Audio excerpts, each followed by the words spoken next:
Hello, Horn Gods. Welcome back to Vampire the Masquerade Coteries of New York. That said it really fast. I almost said Bloodlines.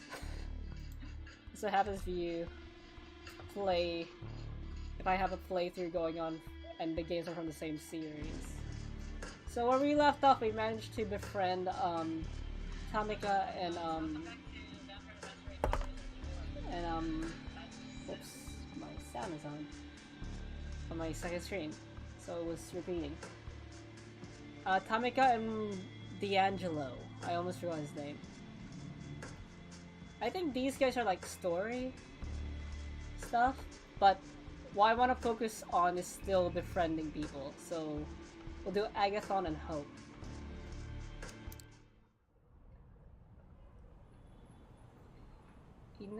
You know what to expect when you return to the small bookstore serving as Agathon's haven. The cacophony of occult imagery assaults you from the book covers displayed on the window, but under the fake facade, there's something real. This time, the Buddhist and the satanic Bibles of the storefront seem almost funny, or perhaps you've just started to tune into the dry humor of these Themir. Just as you're about to ring the doorbell, the door opens and Agathon storms out. You step aside just in time to avoid having him stumble into you. Jaws, what are you doing here? Hey, don't be a dick. Look, I came to help you, like last time. Okay, fine, you're right. Follow me. As he turns to go, Agathon almost looks pleased that you're here. Agathon walks to his car, with you in tow. It did occur to you last time, but it's a surprisingly pedestrian vehicle. An aging mid-size family sedan. You imagine what it would look like with a baby seat on the back. In the back? Opening a door on the driver's side, Agathon notices your look. Laugh all you want, but it's inconspicuous and practical. Is the game trying to ship me with Agathon? Like, he's pleased to see you. Oh, I wonder what his car would look like if there's a baby seat in the back. Anyways.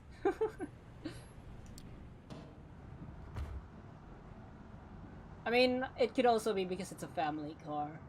That's why the character is like, I wonder what it looks like with a baby seat. You sit in the car and Agathon starts driving in his usual careful style. At least you'll never be stopped by traffic cops. It seems Agathon is not interested in small talk.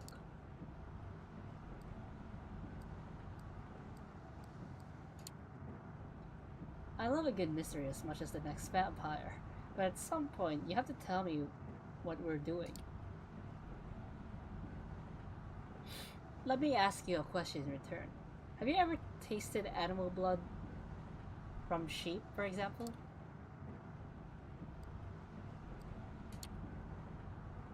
New York is not the best place to hunt for wildlife, you know. You'd be surprised. There are plenty of pigeons, rats, dogs, cats. But your instinct is correct. Animal blood tastes vile. If it didn't, our own lives would be very different. I mean, they could still feed off animal blood, it's just not as, tempting as human blood. Anyway, something to think about. You exit Manhattan over Brooklyn Bridge and soon reach the site of the nightclub that seems to be your destination. It's on the riverfront, a converted former warehouse. With a start, you recognize the place. The club where fate latched its cold, grabby hands onto your soul. This is like the third time we've been back in this, warehouse club, what you might call it. You wanted to party, but instead you became a monster. How's that for a hangover? After Agathon parks the car, it's time for you to enter the nightclub. You glance at the Tremere, evaluating him. It's obvious this is not his kind of place. Are you calling him a nerd? I mean, he kinda is, but I'm not gonna say that out loud. There's a good chance the research notes are here. So we're looking for research notes? Yes, that's all you need to know. There's a line into the club.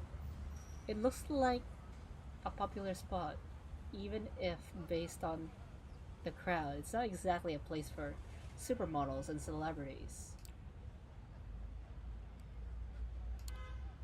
You walk up to the man at the door and smile. Hey, you remember me, right? Mind if we go in? The bouncer looks at you, taken in by your supernatural charisma. It doesn't matter whether he really remembers you or not. Sure, go right in. Have a great night. You walk into the club, ignoring all the people standing in line. The music beats down on you, bringing with it memories of a human existence. The first time you went dancing with friends, when you flirted with someone on the dance floor. This time, it's different. You're a predator, and everyone around you is prey, tightly packed, twitching sacks of blood and tissue. You sense the emotions all around you, blood tinted with happiness, lust, rage, jealousy, love. A buffet of sensations. I think they're talking about blood resonances, which is a new mechanic in part of Masquerade 5th edition. Focus, keep an eye out for trouble, while I look for what we came to find. You nod and follow Agathon through throng, trying to ignore all the warmth, flesh, and circulating blood around you. I'll feed some other time. Eyes on the prize. You came here to help Agathon, and that's what you'll do. Agathon wades through the dancing people with purpose, but you have no idea how he is searching for the missing research notes. Perhaps he's using the enhanced senses of a vampire, or some eccentric sorcery. At least he seems to know what he's doing. Juno. You swerve to avoid a drunken man who was just about to spill beer onto you and try to see what Agathon is looking at. A young woman, intense, purposeful, a little out of place at the nightclub, just like you and Agathon. Who's Juno? She's Tremere, a reginant. Bad news. Oh. Renegade. Why did I say reginant? There's no T. My mind's drifting off. I'm really hungry, but I can't eat because I have a blood test. The woman, Juno, elbows a drunken man out of her way and points a finger at Agathon's face. Agathon, you traitor. Don't you dare stand between me and what's mine. You look at the woman in surprise. Her appearance stands in contrast with the anger in her words. Juno, you know Ainsling will not let you leave with the notes. Perhaps she won't let you leave at all. Juno pulls close to Agathon's face and stage whispers quietly, enough for you to hear her over the music. You're so brainwashed that you care about what Ainsley's Valkingsterberg wants. I'm done jumping through her hoops. I don't know what I saw in you, Agathon. You're such a lapdog.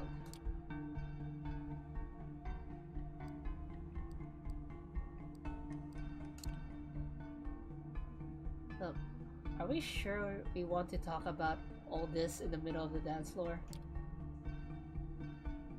Do I look like I care about the fucking masquerade? You look at Juno in genuine shock. From Sophie, you've understood that the Masquerade is universal among the kindred. I mean, from what I read, yeah, the Anarchs and the Camarilla are... Well, the Camarilla is really strict about the Masquerade. The Anarchs are kind of loose about it. Independents are eh, and the Sabbat, which is like the quote-unquote evil. They're not really... I mean, they're evil and... Yeah, they're evil, but they're not fully evil. This is the world of darkness. Everyone's evil. Even the quote-unquote good guys are evil. They don't care about the Masquerade, but it kind of depends about the vampire. Some of them does see its usefulness, but it's not mandatory like it is for the Camarilla and Anarchs, but mostly the Camarilla. Juno, you don't mean that. You're not suicidal. Fucking watch me. Juno, please. Juno steps back, suddenly cold, ignoring the people dancing all around. She stares hard at Agathon. The past is the past. The past is past. Traditions are dead to me. You won't stop me, Agathon. I'll make sure of that here and now. You know I have the power. No, Juno, please. Uh-oh. Agathon sounds panicked.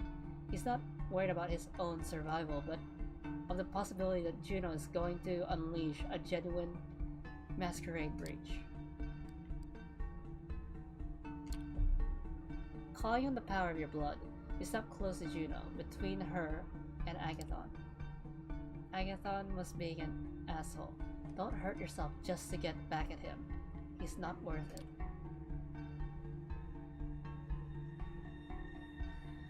Agathon looks you in the eye, and you can see that she's tired and scared. Defecting from the Thymier from the Thymier is not easy or safe. You're right. She turns to go, then stops and glances back at you. You should pick better friends. With that, Juno walks through the oblivious dancers toward the exit. Looking around, you realize that Agathon didn't stay to witness your exchange with Juno. Instead, he worked his way around the dancing crowd, looking for the notes, using his arcane methods. After Juno is gone, he returned, shaking his head. The notes were here, but not anymore. It's possible someone grabbed them when they hunted here. After making sure Juno is nowhere to be seen, you and Agathon push your way back outside. Outside, you walk to Agathon's car and drive back over the Brooklyn Bridge to Manhattan, heading for Agathon's haven. Juno mentioned something very... Wait, where did the thing come from? Juno mentioned some very personal things. I trust your discretion in not discussing those things with Ainsling.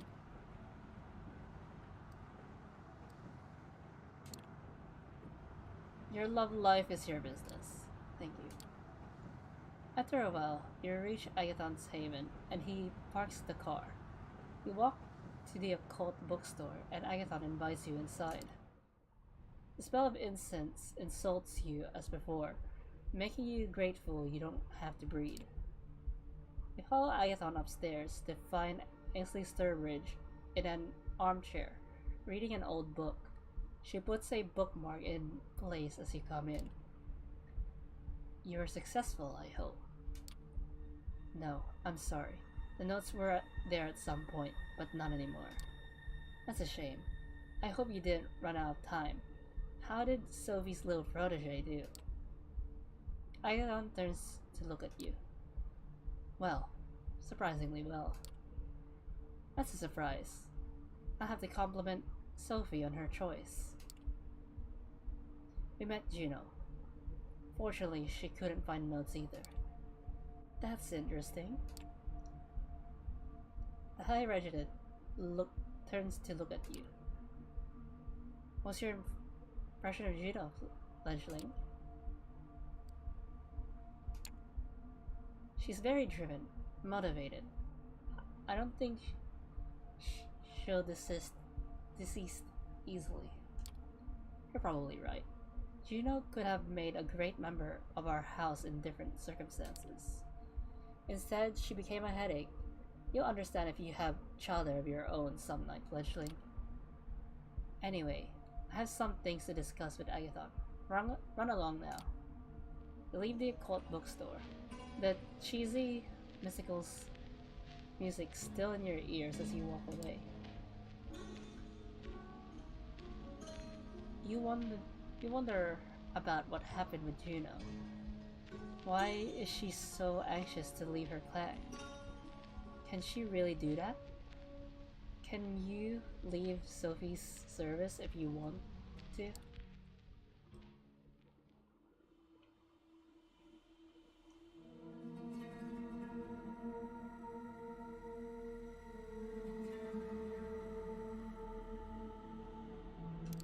Let's go with Hope.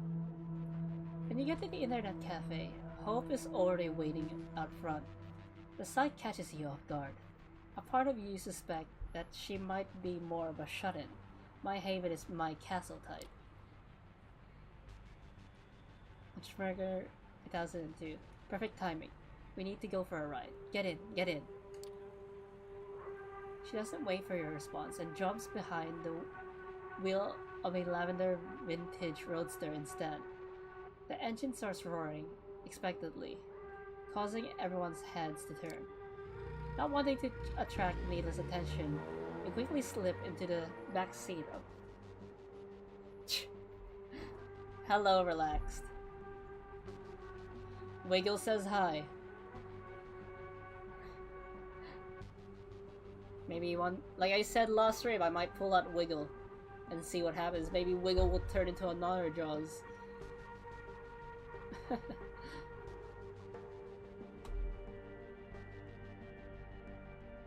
The moment you shut the door behind you, the vehicle sets off, tires screeching. 0 to 100 real quick.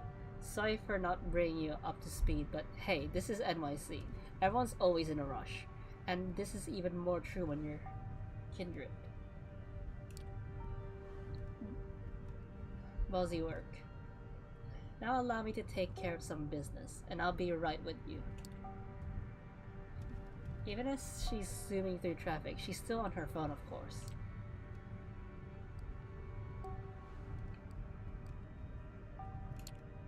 Nice car. How do you afford that? Maybe. Thank you. The lavender really brings out its character, doesn't it? Busy work. After affording things in the city, it's pretty hard. You gotta be at the top of your game at all times. Might as well explain my business plan to you while I'm at it. Discuss BTC. So, another extremely online Malkavian, for those who don't know, Malkavian? Milk? I'm kidding.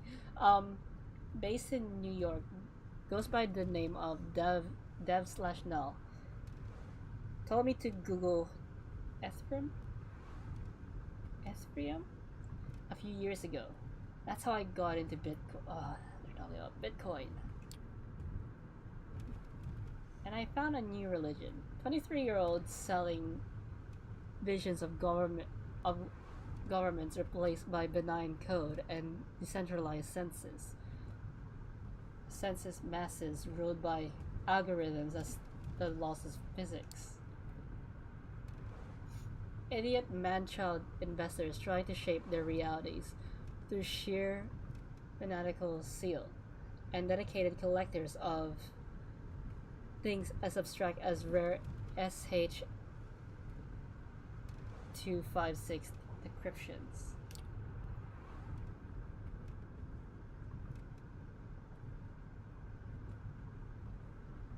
Yeah. I think so. Her driving style is far less aggressive and dangerous than you're comfortable with. It is just you.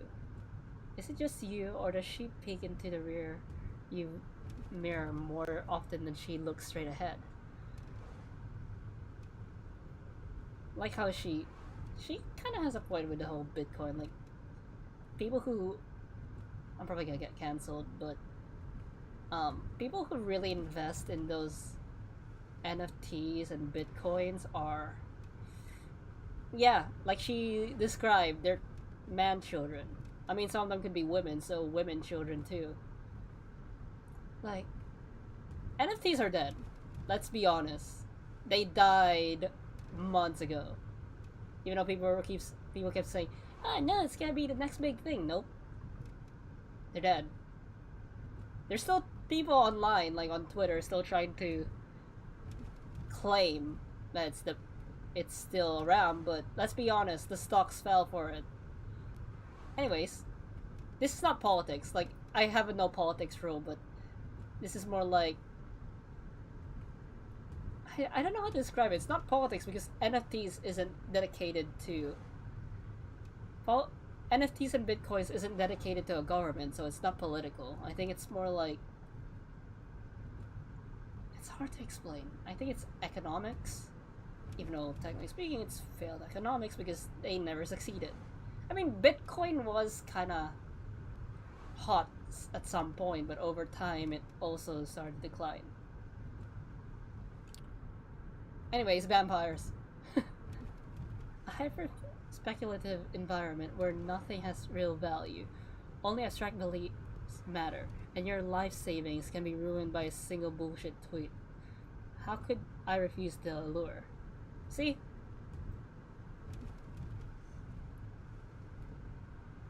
Me, even if I am broke, let's be honest, I am broke, but I have a decent amount of money that I could actually help my family out with living expenses. But even if I get a pay bonus, I'm not gonna invest in such things. I'd rather invest on real things. I mean, most of my money is going to my VTubing career, which is, you know, maybe I shouldn't be I shouldn't be too harsh on NFT bros. I mean, I can be harsh because they're not benefiting others. Like, even though being a VTuber is a risk, even though it's not paying me right now, I know I'm making people happy. So I'm not doing it for selfish reasons. I'm doing it because I wanted people to be happy. NFT bros, some of them are get rich quick schemes. And I don't like that. You're being greedy. I mean, there are some NFT people who are trying to generally doing it for their families, but you know, both of these. No, I'm kidding. I haven't had boba in a long time. I've just been. No, I haven't. As I was saying, I haven't really had boba in a long time. I've mostly just been drinking smoothies and coffee. Oh, why are we talking about this? I can't eat because of my blood test. This is making me hungry.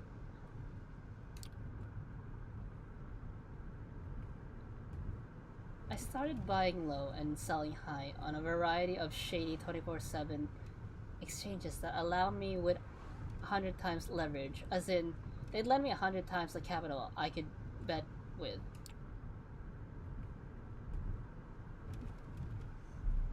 I got lucky at the beginning and kept the ball rolling, shorting and longing, impulsively, recklessly. I got to the point that I became too big to fail, and that's when I cashed out.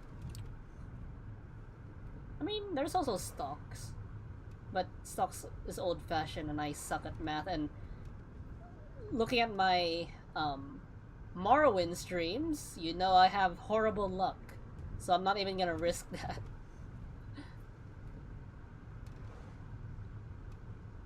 Let's say I support Wago if you don't activate. Here's the thing, call me dumb and old-fashioned, I don't actually know how to activate it. Maybe after stream, but I need to get to bed or else I'll get hungrier and hungrier.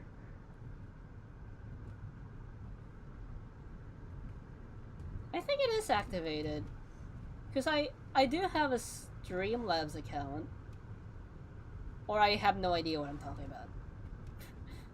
The car comes to an abrupt halt. You bump up against the seat in front of you. Okay, this story will be continued later. We're here, right at our first stop. I'll need you to do me a favor. What favor? Favor? What favor? Young, hot, petite. Ingenuine? Nothing too difficult. Literally a jump in, jump out kind of deal. See that weird guy in a Yankees cap standing at the corner? Approach him. Tell him you're young, hot, petite, ingenuine. Take the phone he gives you and bring it here. Get going, honey. It's illegal to park here.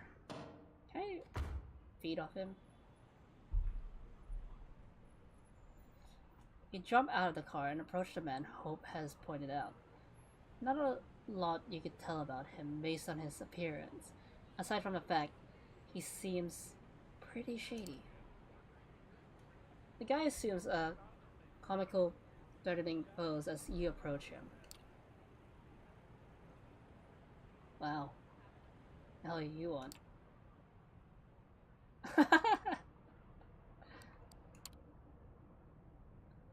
I'm that.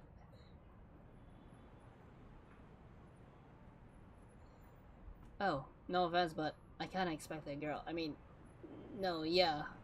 My bad for assuming that. He takes a phone out of his pocket and covertly passes it to you. Everything has been prepared and preloaded according to your instructions. Should take about 2 minutes to transfer the data. Now get out of here. Or should I say data, because this game takes place in New York. The guy walks away with an exaggerated hip-hop gap. You jump back into Hope's car. She immediately steps on the gas. You got the phone? You're the best. Pass it to me, please. She connects the two smartphones using a cable and begins some sort of data transfer.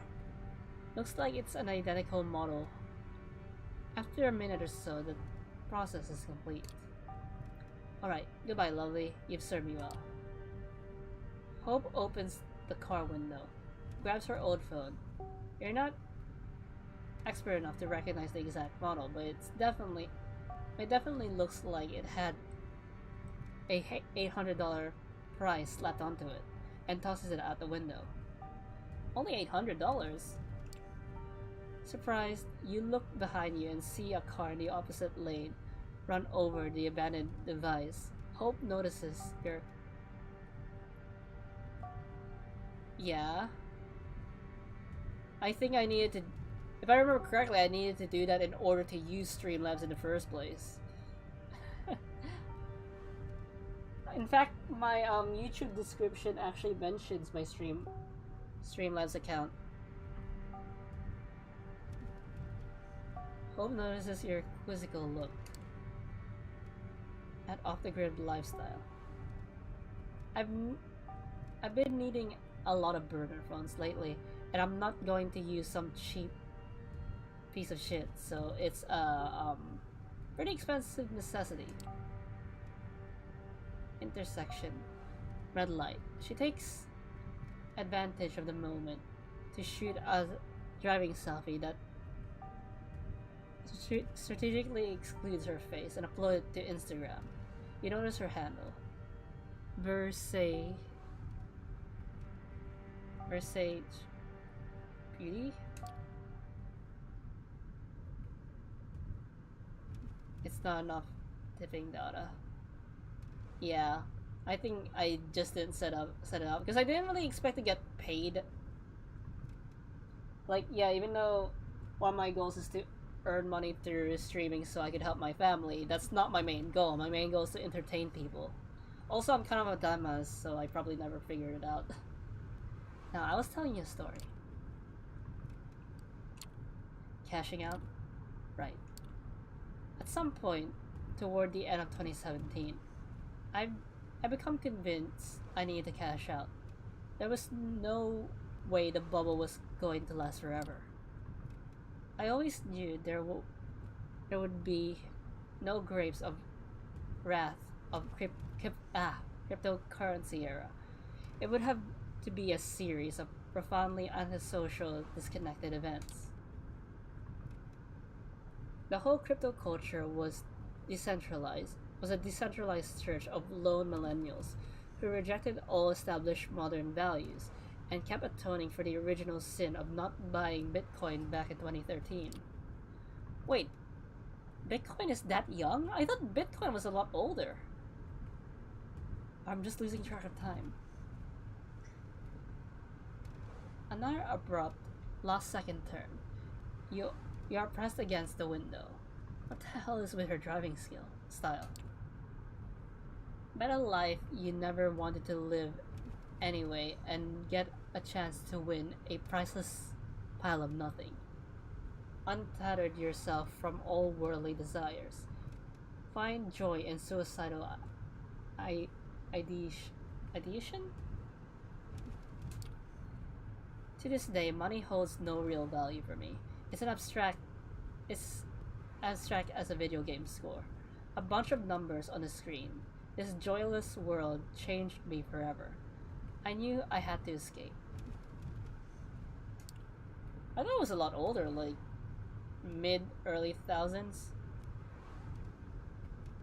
So I took my piles of fictional dollars to a new area, elite NYC social circles. Not because I wanted to scam them and make more, but because I wanted to finally have some goddamn fun. I mean, of course I had to scam them in the process, but it was only in service of becoming something more than a star. A constellation. Another abrupt stop. This time, next to the entrance of a shifty-looking back alley. Leaky gut syndrome. Alright, friend. This time you're leaky gut syndrome. Whistleblower extraordinaire. Whatever a press sneak fuck wants a leak, you've got it. Got it? Sorry for putting you out there in my place, but I only personally contact people as a last resort. Gets harder to protect my identity each time I show my face. Why don't you just get a ghoul? Unless I've got you, our man is waiting for you in this back alley. He's paying back a favor with a flash drive containing crucial information we need to stay safe in the city. Retrieve it. I will circle the area. Make sure you aren't in danger right now. When you're done, get back here and I'll pick you up. Everything clear? Good. You exit the car and see it drive away in a hurry, then head into a narrow passageway. How are some of these vampires driving? Like, don't you need a driver's license? Registration? Papers? Proof of identities? Sure enough, there's a man waiting for you at the end of the back street. Unshaven, wearing wrinkled clothes, with a nervous eye tick. He looks even dodgier than the last guy you met. See what he looks like? When you approach, he gives you a mean look. I think the other guy looked dodgier. You lost or something? I'm at leaky gut syndrome. You said you've got a little something that might interest me? Of course, straight to the point, aren't you? Alright then. Clumsily, he produces a USB stick from his front shirt pocket and holds it before your face. When you reach out to take it, he pulls his hand back and gives you a sly grin. Getting all this data was risky, you know? Miss I know that name. Montgomery is unusually secretive. Is wait is an unusually secretive person. Digging up dirt on her took more effort than I expected. Effort that should be rewarded, I think. The more you ask around about her, the more you expect a letter say, give up your inquiries, which are completely useless, at your doorstep. Perhaps attach a severed cat's head. You catch my drift? The secrecy around her screams, friends in high places, brave new world order, Illuminati shit. You know, makes me think I deserve some hazard pay.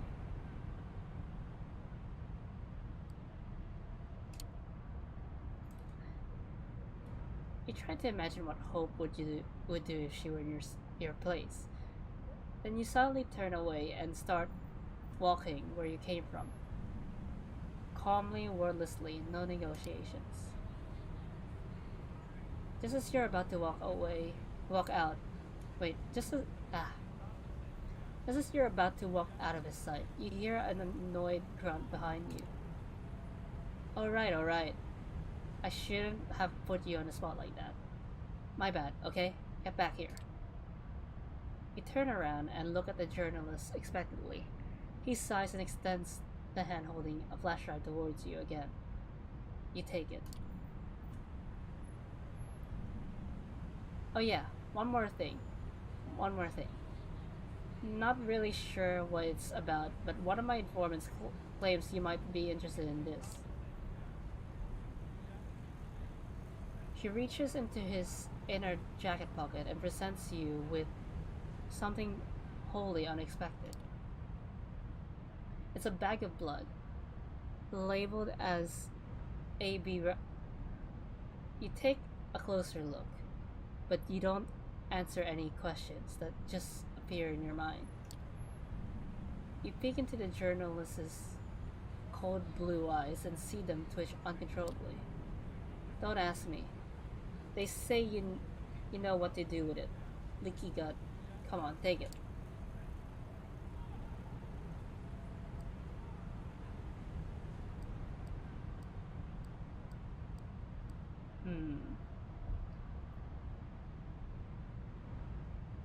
Should I drink his blood or should I accept that? I'll take whatever I want, twitchy eye. It's only conscious enough to manage one step backwards. 1 second later, your fangs are already sank deep into his neck. Because if I take the blood, there'll be evidence I'm a vampire, but if I just bite into him, he'll feel bliss and probably forget about most of our interactions. His blood has a certain unpleasant quality to it. I can't speak French, and a bitter aftertaste. But it's very strong and quickly intoxicating. As you finish your meal, you feel consumed by euphoria. Having temporarily satisfied your hunger, you put the collapsed man against the wall and look him over one last time. You find him fishy and trusted your instincts. Might be hard to explain this to Hope, but you don't feel like you've done anything wrong. Every fiber of your vampiric existence screamed that the journalist was absolutely not to be trusted. The blood bag your victim was carrying fell onto the ground during your assault.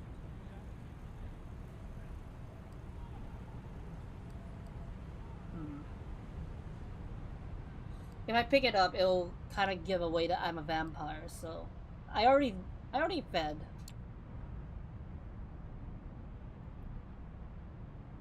You leave it on the ground. Something reeks here, and it's not just the journalist ace lying behind you. Hope's car appears behind a corner, just as you walk out onto the street. It doesn't even fully stop when you approach, but slow down just enough so that you can jump in. The moment you close the door, she leans into the gas pedal with full strength, causing the engine to roar. Her driving style definitely doesn't reflect how laid back she seems as a person. You've got it? You throw the flash drive onto the seat next to her. Perfect. Any problems? How did the meeting go? You relate the entire back alley encounter to her. Toward the end of the story, you notice she's not staring at the road or her phone, but directly at your face. The realization startles you.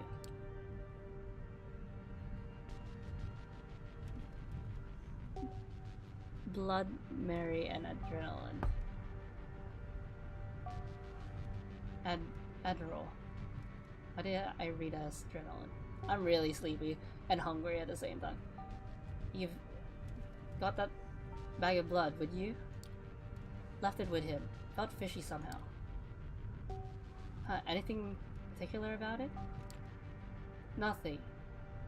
Just a label saying AB She steps on the brakes. Up.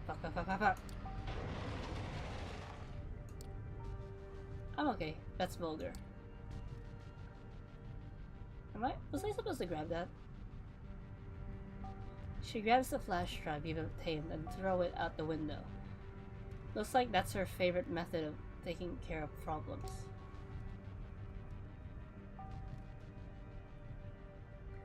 That bag was a message. AB negative used to be my blood type.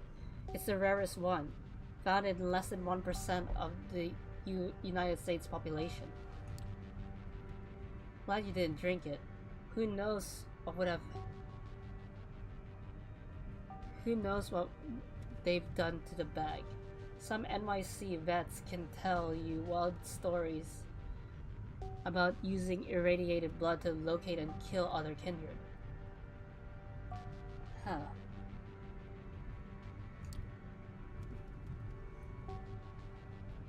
You admitted you did feed on the man who gave you the bag instead. Good for you, I suppose. I don't think they've done anything to his blood. That would be some kind of 5-dimensional chess move.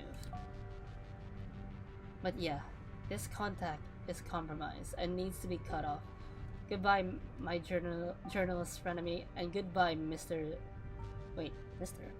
Goodbye, dear Leaky Gut Syndrome. You've both outlived your usefulness. After a brief period of hesitation, she deletes the whistleblower extraordinaire account and sighs. Another one bites the dust. Wealth haver. I've got another story to finish. I was talking about Bitcoin and then, where did I stop? Becoming a constellation? Oh, right. You know who saw the real face of the city? Anne Davely. Ever heard of her? A Russian working class girl, born as Anna. It's not a taxi ride, it's her car. Born as Anna Sorokin, she moved to New York in 2013 and convinced everyone that she was insanely rich trust fund kid, a wealthy German heiress. Manhattan elites totally fell for it, and they bought it for years while she swindled them. She only got arrested in 2017 after having stolen almost $300,000. How dare you make me jealous? I really want to eat. Like, I have snacks, but I can't eat them. Sorokin created her daily persona out of thin air, convinced everyone that she was going to set up an art fund, and kept tasting all of life's finest pleasures while being basically broke. She even made up a fake family financial advisor, then killed him off when he became a liability. And apparently, most of her rich victims never admitted to being scammed out of shame. By now, you're sure that By now, you're sure. The way she scrutinized her surroundings, her reckless drivings, she's trying to escape somebody. Now Daly's locked up with murders in Rikers, writing her memoirs, apparently picking a lot of fights. Bless her heart. She'll forever be an inspiration.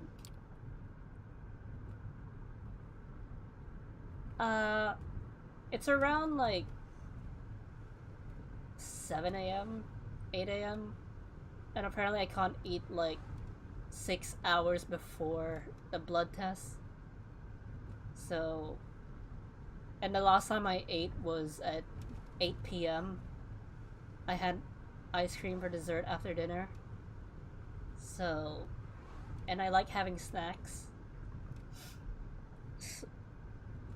So I'm kind of fasting and yeah. But I have more advantages than she ever did. I have my own considerable funds, and I can rely on many more made-up people than just old-ass financial advisor. Some old-ass financial advisor. A bunch of fake content creators and influencers that every rich dumbass wants to get in touch with and collaborate. Makes it super easy to earn more cash than I invest. You've seen it firsthand, both as a deceiver and a deceived. It's a city of illusions. Make non-existent money, come up with financial status, not play nonsensical camarilla games. And one day, you might find yourself at the top. Alright, we're reaching our last stop. You look around. You're coming up on a parking garage.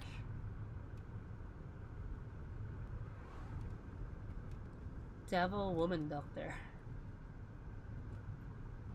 When we're gonna take an elevator to the 70th floor.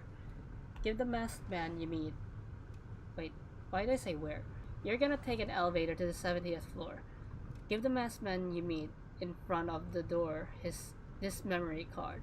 It contains an art house movie I've made. By art house, you mean vampire movie? Yes, a movie you've seen me rehearse in my haven. You didn't think I was doing that just for show? Just for show, did you? I found some filthy rich Manhattan pervs who pay a fortune for convincing vampire cam show. I don't need money, but their IT industry connections gave me an idea. Isn't that Masquerade breach? When you give them this memory card, we'll gain access to tech that should allow us to take on my biggest enemy in the city. So your nickname this time is going to be a crash. You are momentarily dazed and can't immediately understand what happened. The first thing you know for sure is if you were still a normal human being, you'd be dead.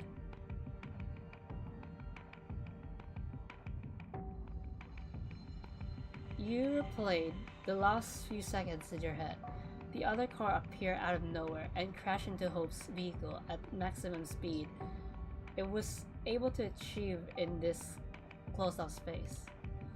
The driver has already managed to kick open the mangled door next to him and stumble out of his seat. Now he wordlessly approaches the trunk and takes a large caliber silenced pistol out of it.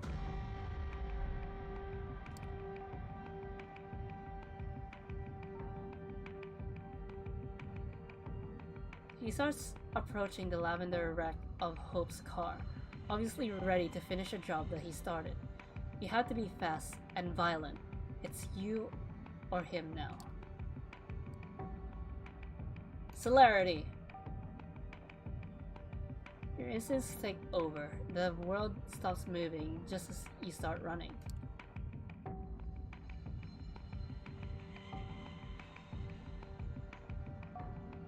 He can see you, of course, but it's not as well, but not as a well-defined shape. It's a blur, and its speed is faster than his aim. It gets closer to him. He's scared. It's next to him. He's terrified. Oh, I just heard a grunting sound effect. A series of superhumanly swift punches rupture his body in all sorts of terrifying ways. His world briefly turns into an ocean of agony, and then disappears forever. You stand above the gunman's body, trying to calm yourself and your killer instincts. That's when you hear her voice. Same but unintentional. Ugh. Hope slithers out of her car and sees you standing over your assailant. Huh, you did pretty good. She approaches the body of the driver you killed and kicks it so she can get a better look at it. Upon seeing the front of the corpse, she lets out an annoyed grunt. Knew it would be this asshole. He's been following us all day, and I know just who he belongs to. Even before she's done talking, she's already trying to reach someone through a video call. Eventually she succeeds. You see a nonchalant woman in business casual on her smartphone screen. Kara?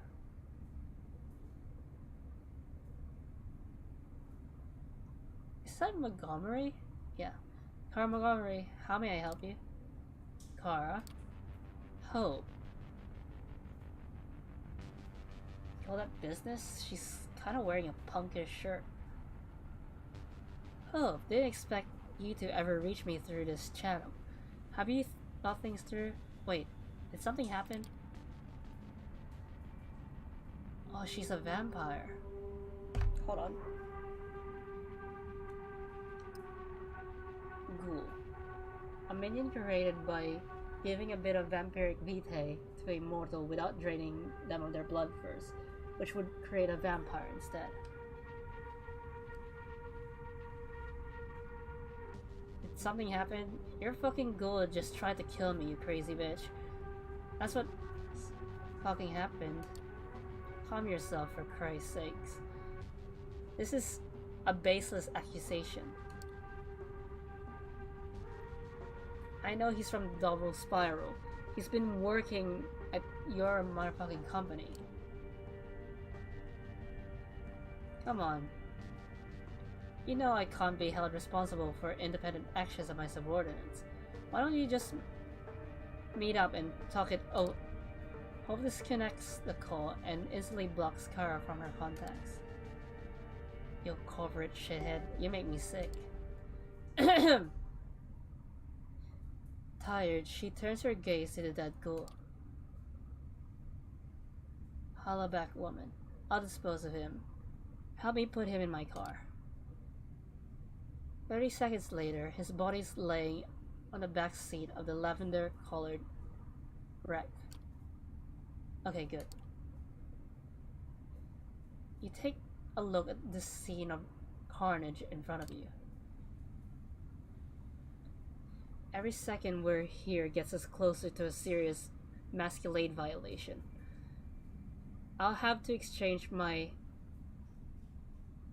blamed or worthy masterpiece for the goods some other time. She gets behind the wheel, and you follow her inside the car. Oh, that woman. Meet me in my haven when I tell you it's safe. For now, I need to dump this asshole somewhere, get my car fixed, and plan our counterattack.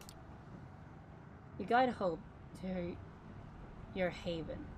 She drops you off and leaves.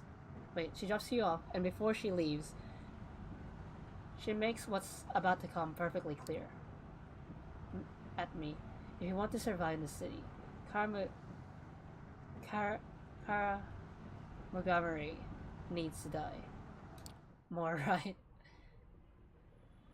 She disappears into traffic, and you disappear into your place. Back to Agathon. One of these nights, you'll have to buy something. You reflect as you ring the doorbell of the occult bookstore that serves as Agathon's haven. Perhaps something about auras or tarot.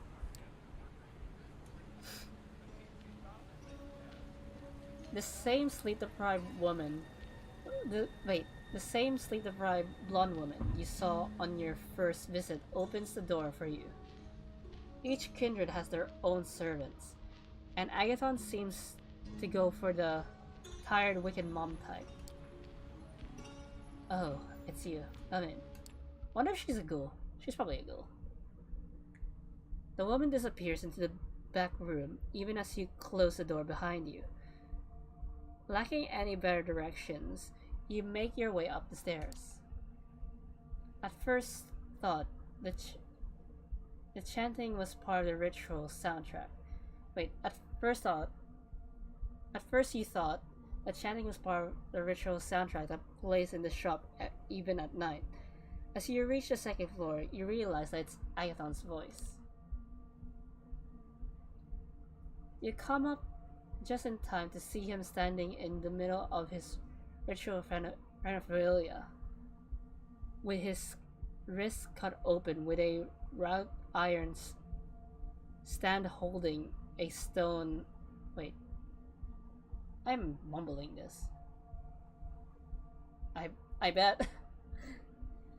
With his wrist cut open over a wrought iron stand holding a blood red stone.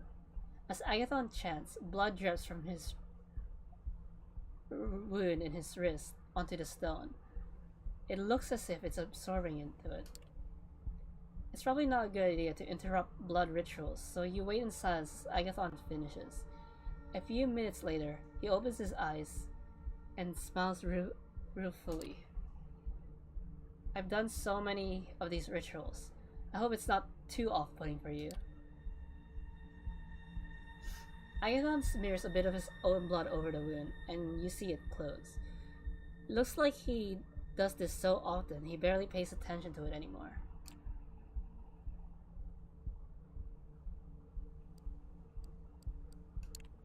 I don't mind, we're all vampires here. That we are. Agathon picks up the blood red stone from its stand. This is a bloodstone. Could be useful. He doesn't seem inclined to elaborate. Anyway, let's go. Here we are again! He pockets the stone and leads you back down the streets, outside to his car. Soon you're on your way to Queens and Flashing Meadows, Corona Park. I mean, the last two friends we had didn't really have cars. Like, Tamika was a gangrel, so she was mostly on the wild side, so we walked everywhere. And D'Angelo, we would meet up with him in crime scenes, or in his, office. After parking the car, you follow Agathon on foot as he leads you deeper into the park. Coming to a New York park in the middle of the night might have worried you when you were alive, but now it's normal. If someone tries to mug you, it just means you'll have an opportunity to feed. Agathon walks with purpose, as if he knows exactly where to go. Even though I'm stuttering in some of these stuff, because it's probably because hunger shakes, I guess. Because that's my fault. It also doesn't help that I have a really high metabolism, so my body burns off food really fast, so I don't stay full for long. But it's also kind of my fault for eating snacks. My voice is calming? I mean, people have said I have a calming voice, but to me it's kinda, meh. I just sound like a typical stream. Do I sound like a typical streamer? Anyways, you see the Unisphere, a giant metal structure of the Earth, lit. Why did I say the Earth? I mean, it doesn't matter if I add it or not. Lit up so the park goers can appreciate it at night. You're not sure how Agathon picks his ritual spot, but he must have a purpose in mind.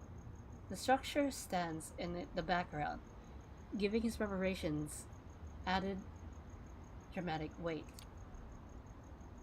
Stand watch while I perform a ritual. It'll reveal whether the notes we seek are here.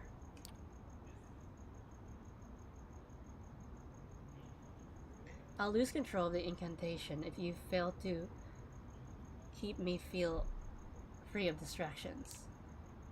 Yours is more of a chaotic voice? Less chaotic voice. I mean, I've tried to be... Well, I don't try to be chaotic, I just end up being chaotic, but from what I heard, I don't sound chaotic. Unless it was the time I was screaming because of Nekopara. But we don't talk about that time.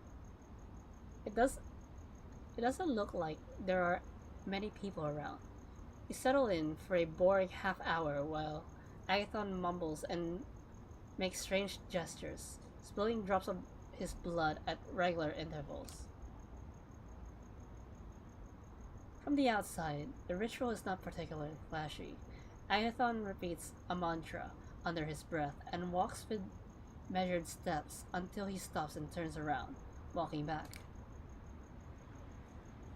It looks like there's an invisible structure he must follow, unseen patterns and limits governing his movements. As choreography goes, did I say calligraphy by accident? Choreography goes. It doesn't look particularly difficult to learn, but you suspect there are hidden dimensions of skill and understanding involved.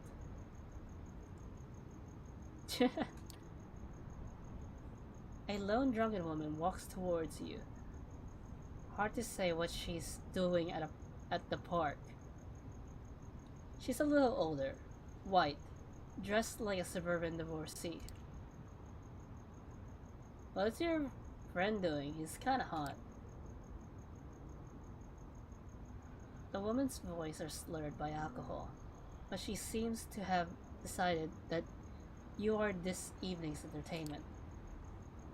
Hey you, stop being weird and talk to me.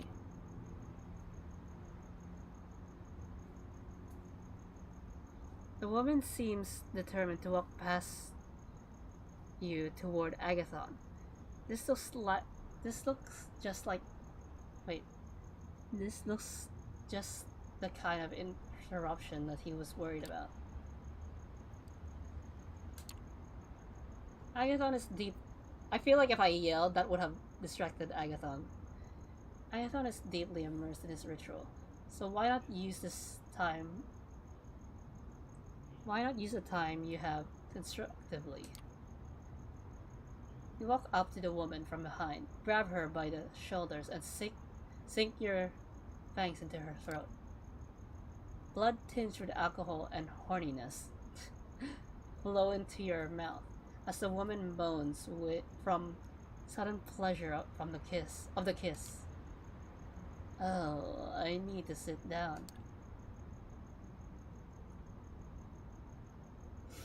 Just as you lick the wound closed, the woman collapses onto the ground, swaying, trying to sit upright.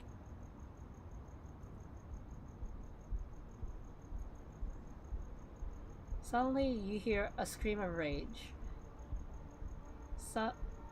Startled, you turn around just in time to see Agathon running at the woman on the ground, his expression contorted with hatred. Did the woman make enough noise to interfere with the ritual?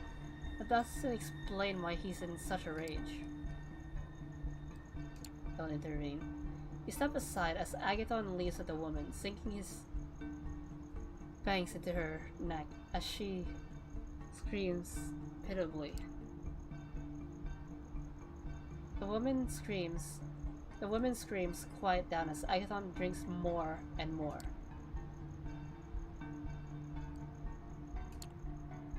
You pull Agathon away from the woman. He struggles, but he's clearly not used to physical scuffles. We can't kill. That's against the Masquerade. I mean, you'll lose humanity, but also the vampire society says you shouldn't kill humans. We're trying to hide our existence. I mean, you can kill humans if there's no other way, but this is just out of blind rage. Agathon looks at you wild-eyed, then suddenly snaps out of it. He stares at you, in embarrassment and horror. You shouldn't have had to see that. I'm really sorry. Something triggered one of my wards. You have to go now. There's no time to waste. We have to go now? Or did he say? Wait. Yeah, we have to go now. Agathon starts running towards his car, and you do your best to follow.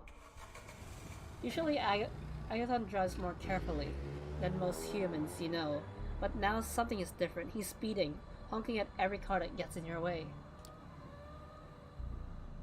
You're driving towards the Bronx, and twice Agathon almost collides with another car. He's clearly not used to driving quickly, but something is overriding his usual caution. Oh, new area.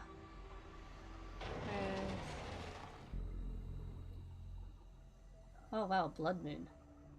You screech to a stop in front of a red tile apartment building. Agathon jumps out of the car and starts running, leaving you to take the keys from the ignition and close the doors. Agathon disappears up the stairs, and you follow his agitated shouting. Vela, it's me! Javi. Oh, he's Spanish. Like Javier. I mean, I should have guessed Avela means grandmother and the mission's name was Avela or something. You get to the 5th floor, landing... Wait. You get to the 5th floor, landing after a run that would have left your mortal self winded to find Agathon banging on an apartment door and fiddling with his ring key. Wait, vampires are supposed to leave their mortal lives behind. I wonder what's happened. A few of the neighbors poke their heads out into the hallway, but nobody intervenes.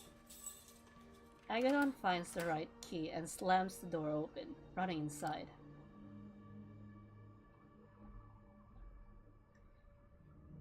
You follow, entering what looks like the home of an old Mexican lady. That's stereotyping, but okay.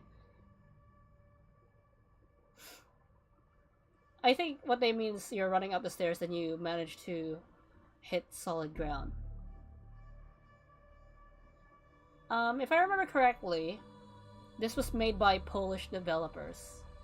Even though the game takes place in New York, the developers are Polish. There are portraits on the mantelpiece and a crucifix on the wall. The apartment smells musty with old age, and you detect a faint odor of vampiric blood. Sylvia, where are you? You come to the living room to find a body covered up by a blanket in the corner of a sofa. The television is on, but the sound is off. It looks like a Spanish language channel.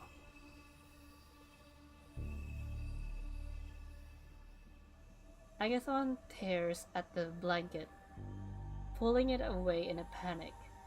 He reveals an old woman waking up in blurry-eyed confusion. Javi? Why are you barging in like this? Who's your friend? Did she get turned?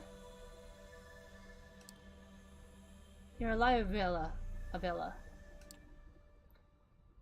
Agathon hugs the old lady and then turns to you. Ah, you'll have to introduce yourself. I'll check the wards. Something triggered them and I'll have to see if they still work. Sylvia snuggles deeper into her blankets.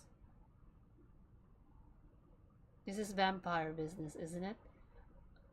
Always when there's trouble, it's the vampires. You stare at her, startled. Clearly the masquerade hasn't held in this household.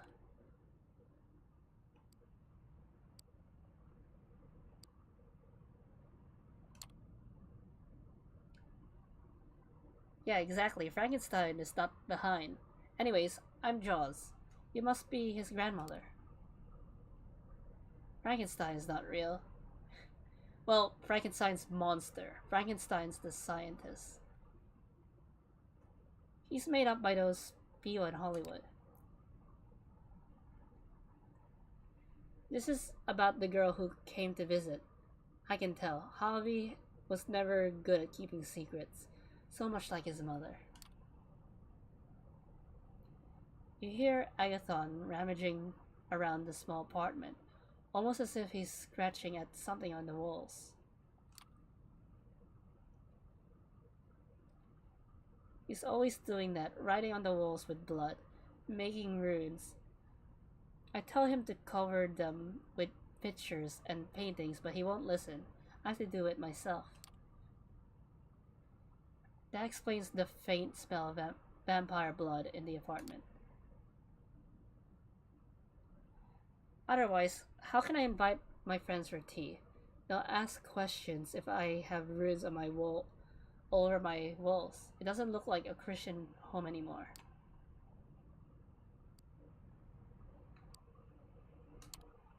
The girl who was here earlier, was her name Juna? Yes, that's right. A pretty name, I suppose. She was just the kind of girl Agathon used to fall for. She was a vampire too, I expect.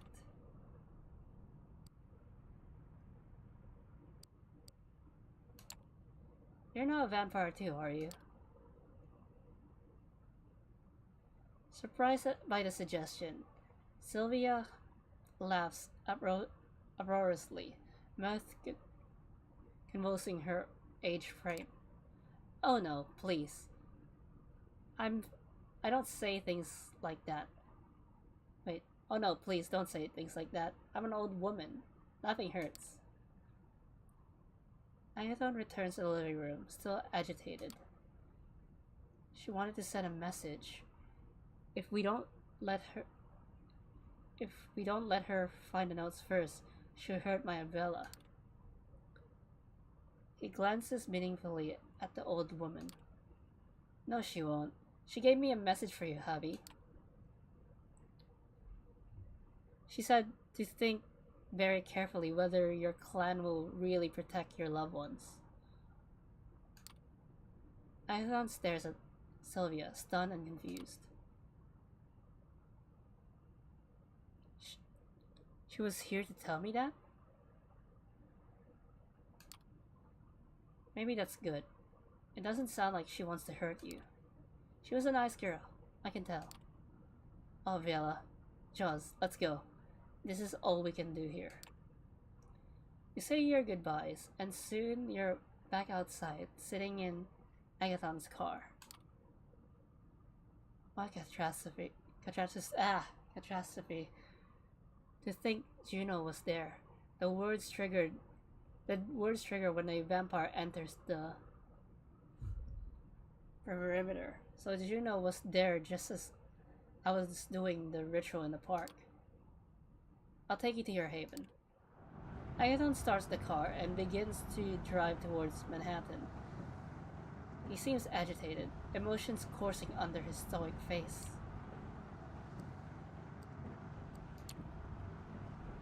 Your grandmother seemed to be very informed about vampires.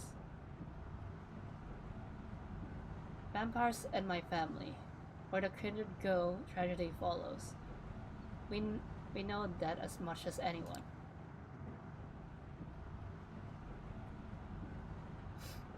My parents were killed by thaumaturgic ritual.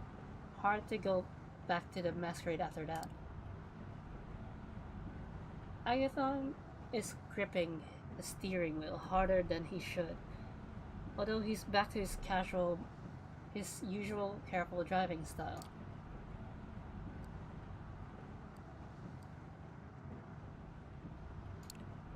I'm sorry this happened to your grandmother, and that you have to fear for her safety. This is what it's like for all kindred who have a mortal they love. Oh, she's a touchstone! In Vampire the Masquerade 5th edition and Vampire the Requiem, there's a thing called... There's a mechanic called touchstones, which tends to be mortals that a vampire is attached to get an extra boost in their humanity. The thing is, if you don't want to lose your battle with the beast, you should probably hold on to those relationships anyway, even when it hurts. Agathon drops you off in front of your haven. The experience leaves you with disquieting thoughts. You meet Agathon's grandmother under awkward circumstances, but he clearly loves her very much. We don't know enough about the world of the kindred to say whether that's normal or not. It seems to keep Agathon connected to the world in a way that feels alien for some of the other kindred you've met. Perhaps there's a lesson in that.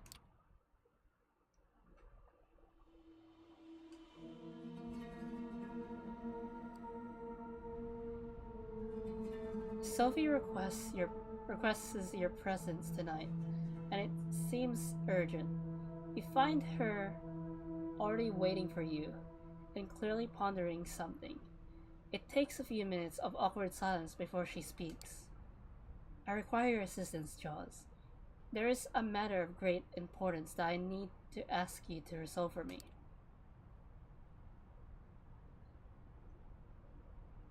We're in an apartment now. You will find what I'm about to say surprising, I'm sure, but I need you to hear me out. I need you to contact an important anarch figure in NYC and arrange a meeting for us.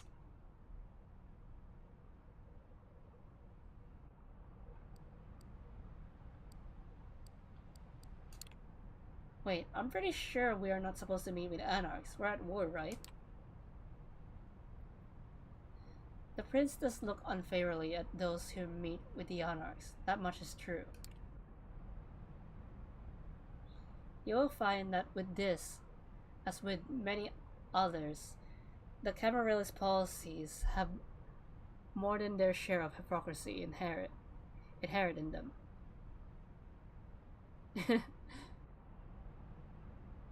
It comes hand in hand with using medieval power structures.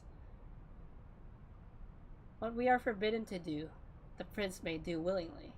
Some of these things can be done in the open, and others are kept secret as to not invite discord and discontent.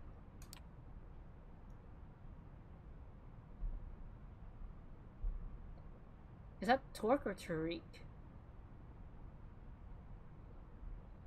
I need to contact a man named Torque. Or Tariq. I don't know. I'll say Tariq. He is an influential member of the movement, and like most of them, very suspicious of the Camarilla. That's why I'm sending you to extend my invitation. What are you scheming, Sophie? Say I arrange this meeting. What next? I have something to offer to Tariq. A chance to set things straight, both for the anarchs and for us. Especially for us. From my limited sources adjacent to the movement, I've gathered that your best chance to speak to Tariq is to first meet with his right-hand woman, Mia. She's a regular at a club named the Lich Pit. I think it would be best if you present yourself as an anarch hopeful, a fledgling looking for a place of belonging. Only after you talk to Tariq directly should you mention your name in the meeting. My name in meeting.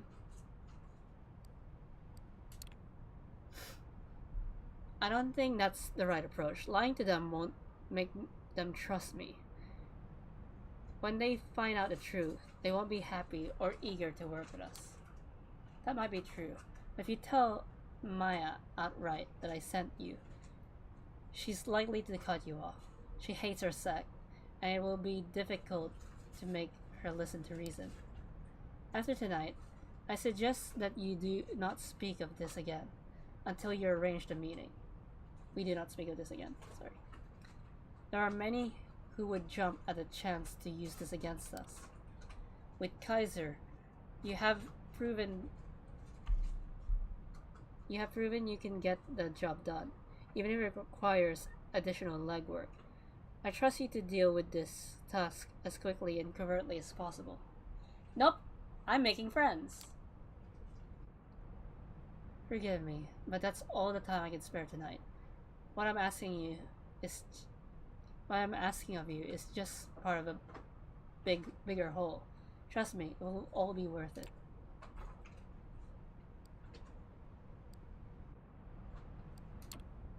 Better be worth it. I'm the one risking my neck for some kind of invalid conspiracy. When I meet with Tariq, you will be there, and much will be revealed. I think that when you hear our discussion, you will be glad you helped me set it up. Check with Gregory for the address of the Lich Pit. Have Mia introduce you to Tariq. When she does, tell him I wish to meet him. Let him pick the time and place, and let it be soon. If he proves too guided, tell him I have something that will help him gather allies against Boss Callahan. That should pique his interest. Good luck, and obviously not a word about this to anyone else. Not even any new friends you might have made in recent nights. This stay between us. The way she says that final sentence, a not-so-veiled threat, but her warm smile belies the impression. You want her to keep trusting you. You wouldn't want to disappoint her. Gregory gives you the address. The club is in Brooklyn. Apparently it's some kind of heavy metal bar, with a dedicated concert space. Time to pay this Mia a visit. The place is teeming with people tonight. You arrive in the middle of a concert. The music is loud, almost deafening, and it takes you a while to get used to it. You recognize a phrase or two of the lyrics and realize that you know the song that they're playing. A poster complains your suspicion. It's an Agony of Life tribute band, and they're not half bad. A group of few dozen patrons are tightly packed together, and the smell of their sweat and youthful, excited blood overwhelms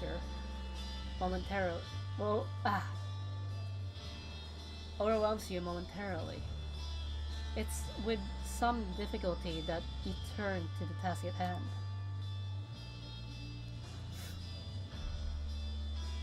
You've heard your share about the Anarchs and how they fit into kindred politics, but you only have your short encounter in Corona Park, on which to base your actual opinion of the faction. That might just have been. Wait, I'm so hungry. That might have been just a horrible first impression, but you're keeping your guard up just in case. You take a walk around the club. There are a few side rooms and a spacious bar area. You listen in on conversations taking place with voice heard from shouting. Walk in on particularly sloppy threesome in the bathroom. Huh.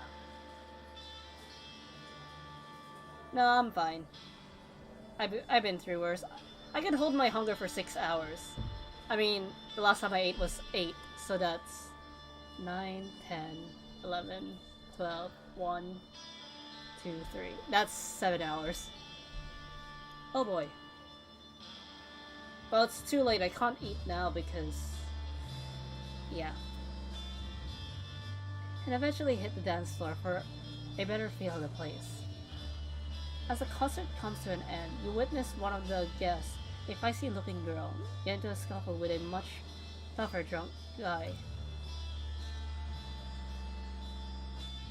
She doesn't seem to appreciate him reaching around her waist, slapping him with an audible crack that sends him to the ground unconscious.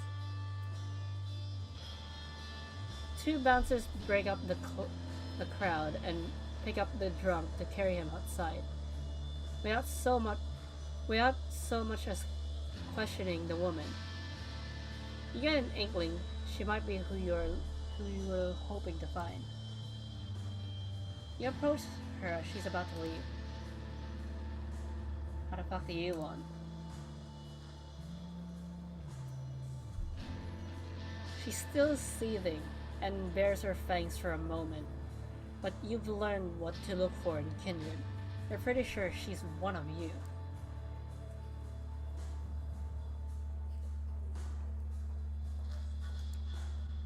Heard this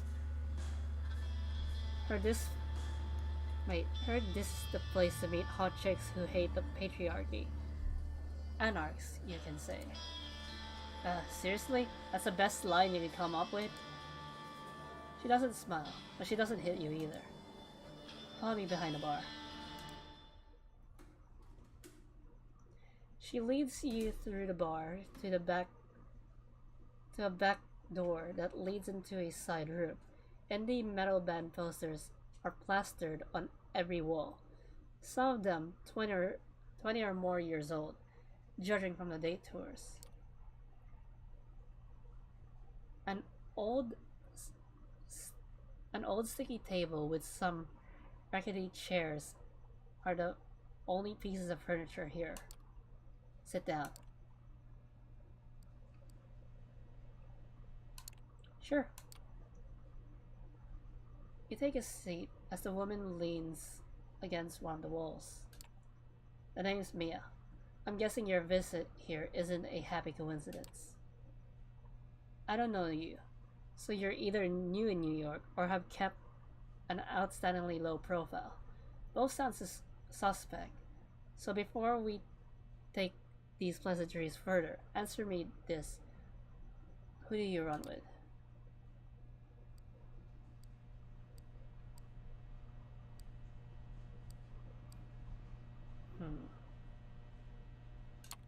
Camarilla, I guess. But I'm looking to switch. Is that so? She looks you up and down. It's hard to read her. Okay, sure. I'll bite. But let's get one thing out of the way. She leans in. If this is some clever ploy to oust me from my domain, or if you're just here to spy on me and the movement, I'll make sure that you don't enjoy undeath much longer. Got it? You can tell it's a purely rhetorical question. Right, here's the pitch. The Camarilla likes to think they're the vanilla option. With Prince Bitch Panhard pretending that they were always in charge, but New York has never been a fully cami city. They might have won the city in '99, but cams have had their asses handed to them many times over the years, and the movement has been here as long as they have. Hell, I moved to NYC before World War II, so you were here around bef- before 1939, and that was a good while after I saw the Camarilla for what they are, a way to keep us all subservient and in line. The Ivory Tower will tell you they're the only safeguard for the traditions, and that's kind of the problem. The Ivory Tower, our neighbor the Camarilla.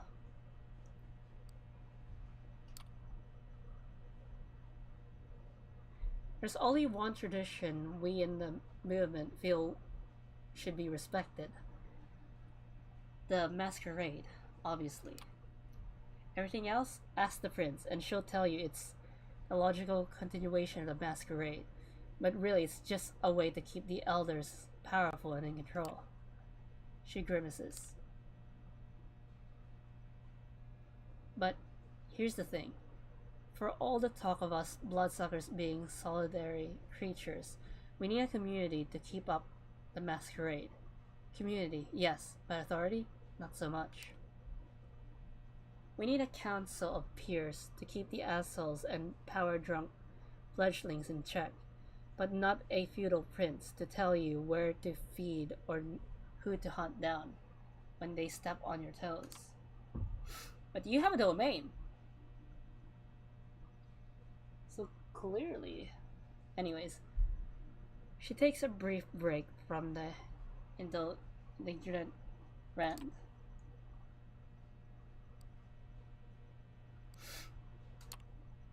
So you anarchs don't have a ruler? A ruler? No, but leaders, sure. Most far old boss Callahan's lead.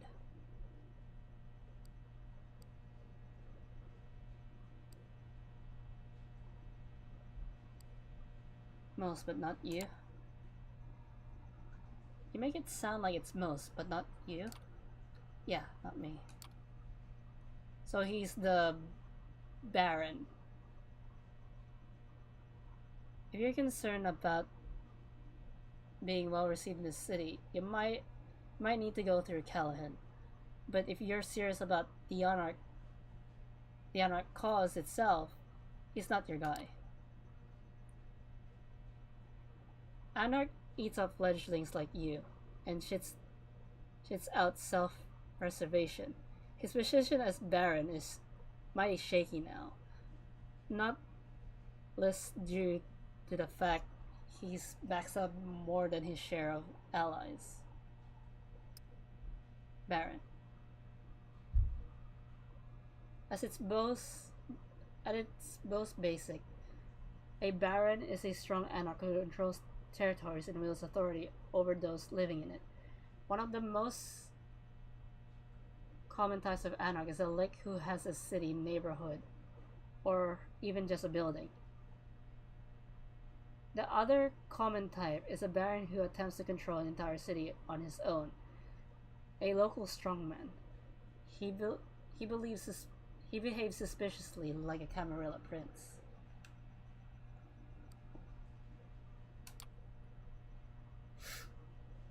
So he's doing what any other old fart in position of power would do.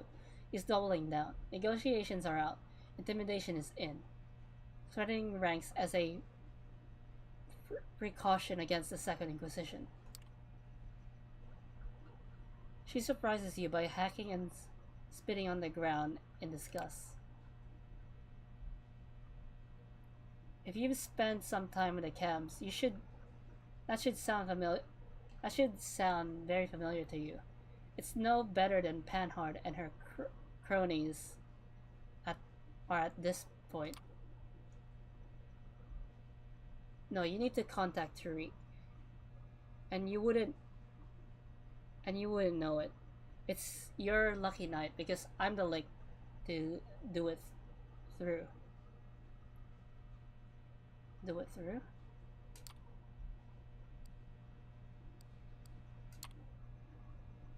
How is he different from Callahan? Motherfucker, you're really asking for it. Her anger flares up again. I'll pretend that's just a naive question and not a half-assed jab. It is a naive question. Tariq is a leader, a local baron who's overseeing a small domain, but doing a very good job of it. Callahan knows this, so he's giving him shit. Tariq is taking it like a champ. He's smart like that. For one of us rebels, he's got the patience of a saint.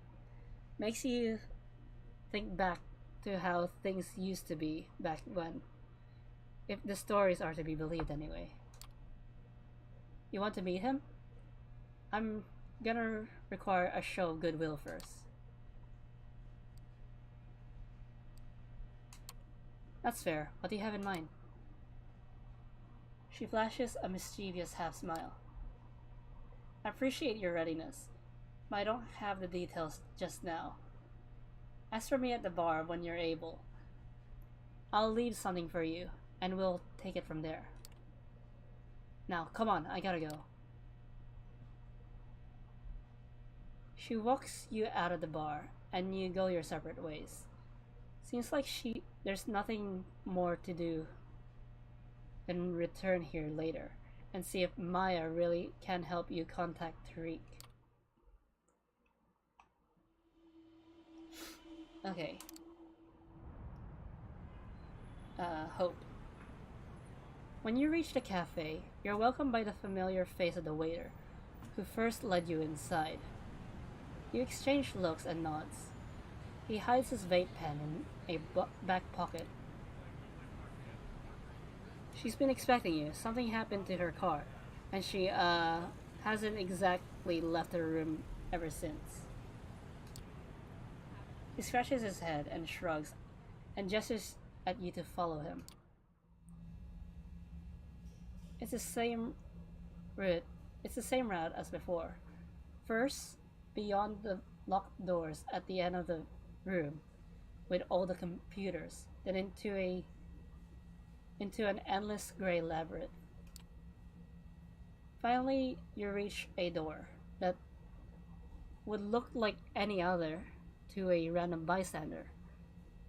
Of course, by now, you know that Hope's haven lies beyond it. The waiter bids you adieu with an exaggerated bow and starts walking back to the cafe. You enter the familiar room. This time, the lights are on inside. Hope is inside, walking around nervously, overseeing every screen in sight. When she spots you, she wastes no time on introductions. I'm not 2K at all. I'm not I'm not too okay at all. Kara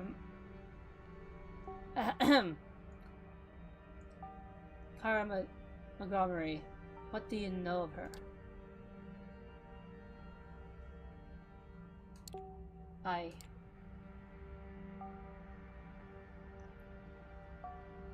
You could have seen her in listicles such as Top 5 Badass Women in Tech 2018, 12 CEOs who sparked innovation through empathy, or 20 entrepreneurs with mysterious ties to Jeffrey Epstein.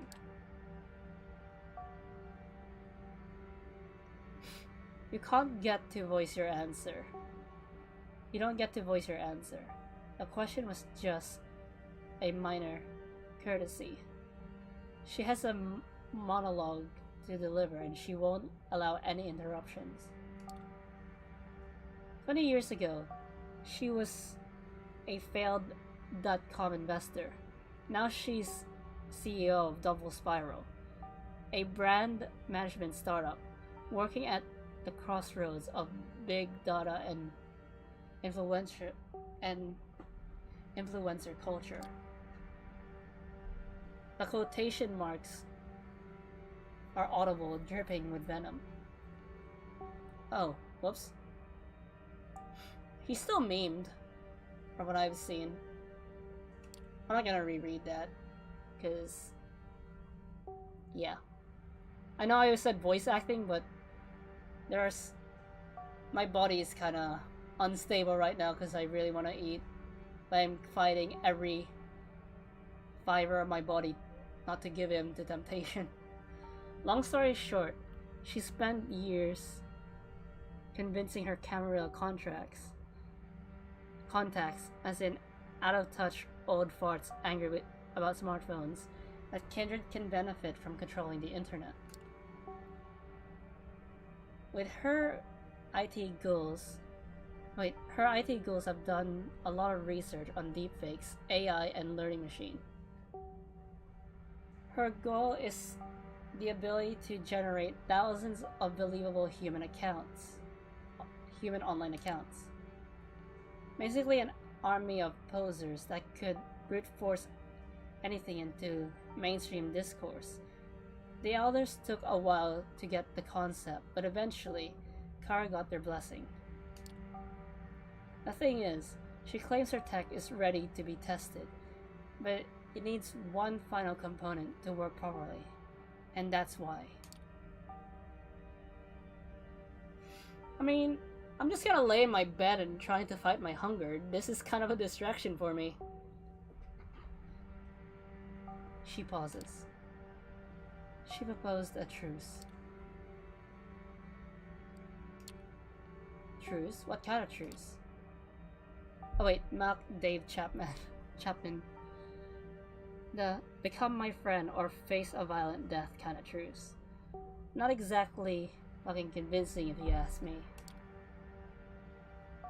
But no matter how much I hate her guts, this is a blessing in disguise. Hear me out.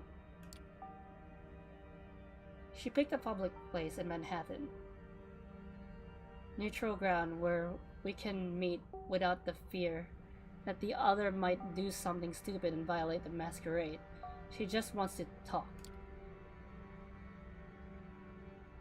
You will go there in my place and listen to her terms. We won't accept them, of course, especially not after she tried to kill us. You will just steal her voice and walk away. Steal her voice? What next? Will you trade her mermaid tail for legs? Wait, collapsed? Contacts collapsed. Did I really say this? A Disney trope? Sweet. What next? What next will you hit me with? A topical Harry Potter reference? I'm not trying to be obtuse here. Wait a second and let me explain my plan. Revenge plotter. You see, there is one way to even the odds. We have to hit Kara where it hurts, and she's got one weak point. Double Spiral headquarters. Kara's the only person there with access to every room. The security is something she came up with herself. Voice-based. But using a different password phrase every time. That means just recording her talking is not enough if we want to get in. That's why I started selling incessant materials to people with access to advanced deepfake audio technology. I mean, if I can even sleep. I've got it right in this room. And now all I need is a sample base that will allow me to manufacture a bot that talks like her. To monitor data, I need to stay behind. Still, I think the plan is pretty simple. You talk to her while wearing a wire. I process the recordings here to steal her voice, and voila, she's wide open. Then we invade Double Spiral and destroy it from within. The evil is defeated. I become a part of your crew. Happy ending for everybody. How's that sound to you?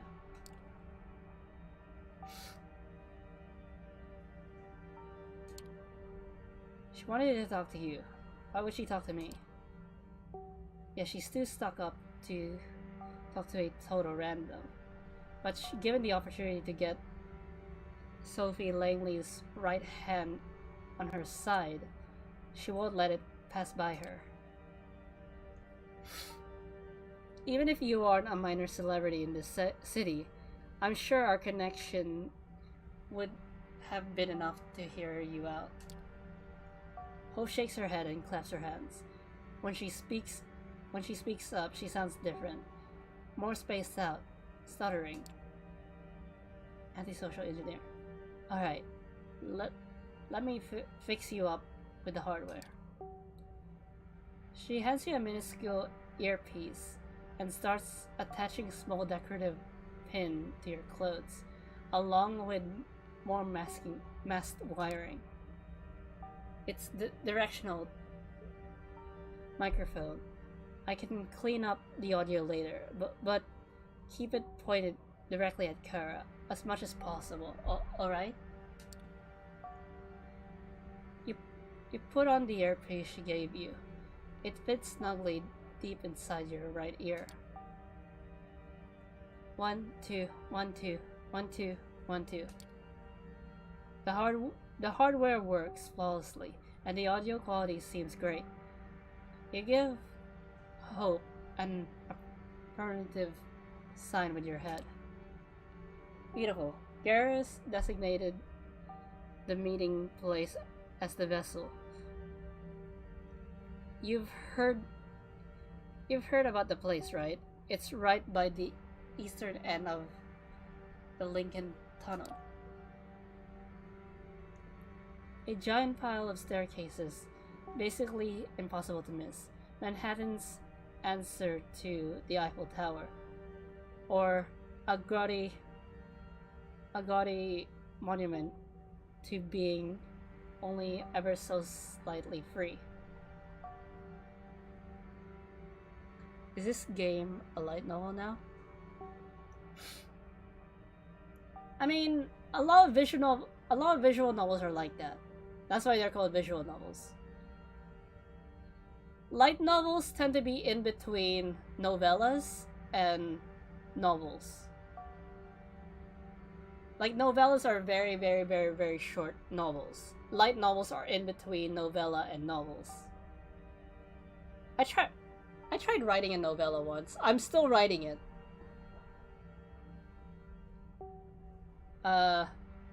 Shameless plug. Feel free to check my Wattpad.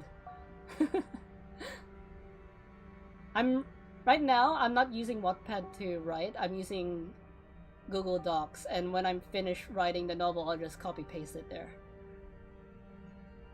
Depending on who you ask. I'll drive you there, but my car is still in the shop, and I don't want to risk being spotted by Kara's people, and I need to process the voice data from here. Which means I have a perfectly acceptable number of excuses for not letting myself get anywhere close to that demonic old hag.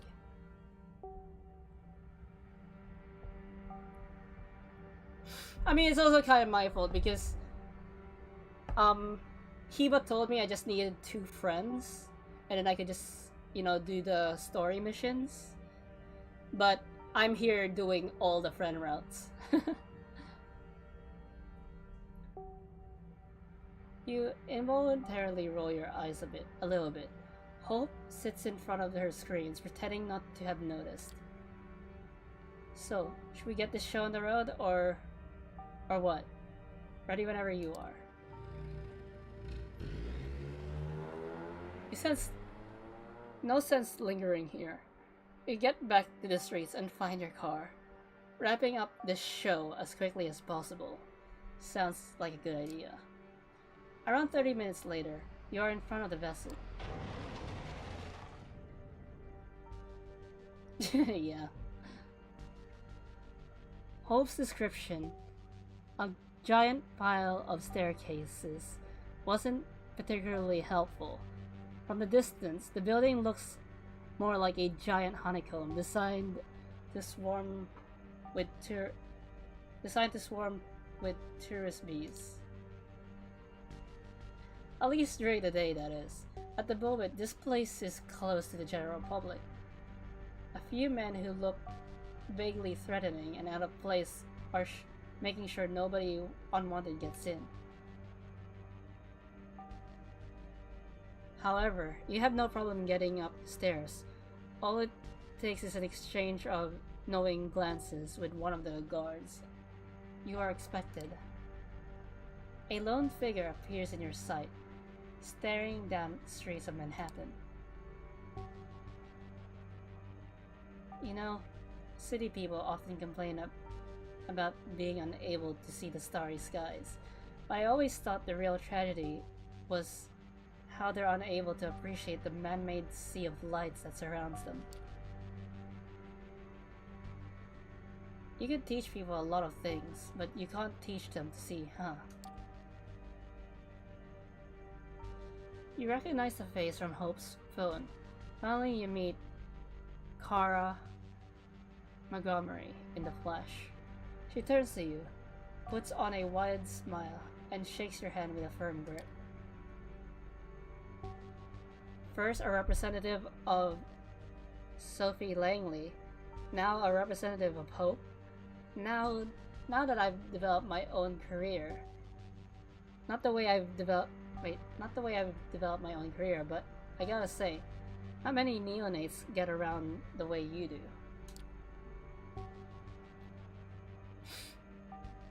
Hardy fucking har. Hope speaks in your ear for the first time, seething with contempt. Although Kara couldn't possibly have heard her, she immediately goes on to address her absence. Can't say I expected her to actually arrive here. To arrive here with you, or instead of you. On the other hand, I'm sure every single word I say will be instantly relayed to her. A Chinese diplomat. And for the first time in forever, your empty blathering will serve an actual useful cause. So let me make sure we cut out everyone but the middleman for a while, okay? She takes out her phone and taps the touchscreen. In a few seconds, a barely perceivable buzzing sounds in your ear. Disappears completely. You can't hear Hope anymore. It's probable she can't hear your voice right now. Can't hear your voice right now either. Which means she must be busy raging and cursing out everything in her sight at the moment. Unless Kara deactivated the devices that's attached to me, the earpiece and the mic. This obviously wasn't something she expected to happen. Could it be that Kara saw through your plan? You have to play it cool and see what happens next.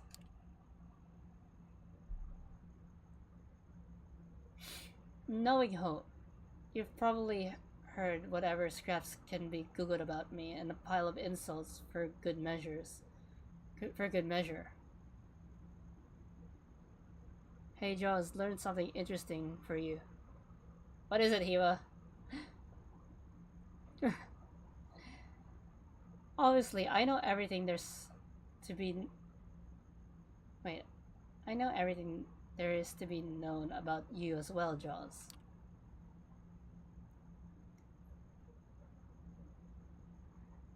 I don't believe we have need for formal introductions. But first off, let me apologize for the discomfort my former employee has caused you. Before the equation were made, there were originally two vampires. The Gaki and Mushin might look into them later. Huh.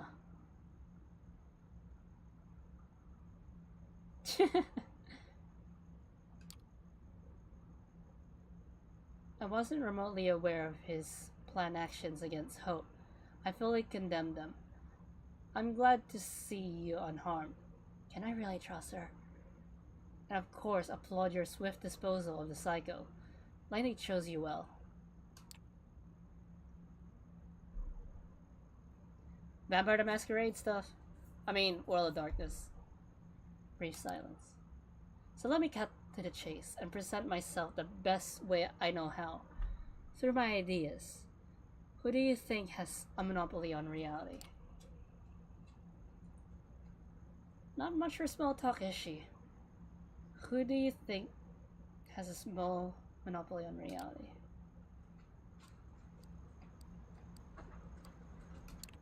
We do?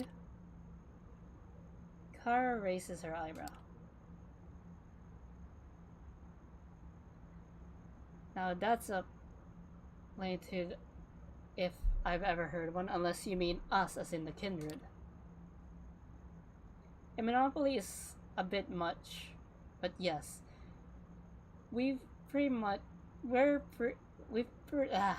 been pretty adept at controlling their narrative regarding our existence throughout the ages. Too bad we've started slipping up recently. We were completely unprepared for the information era, and existence of the Second Inquisition is a direct consequence of that. So many final deaths that could have been avoided.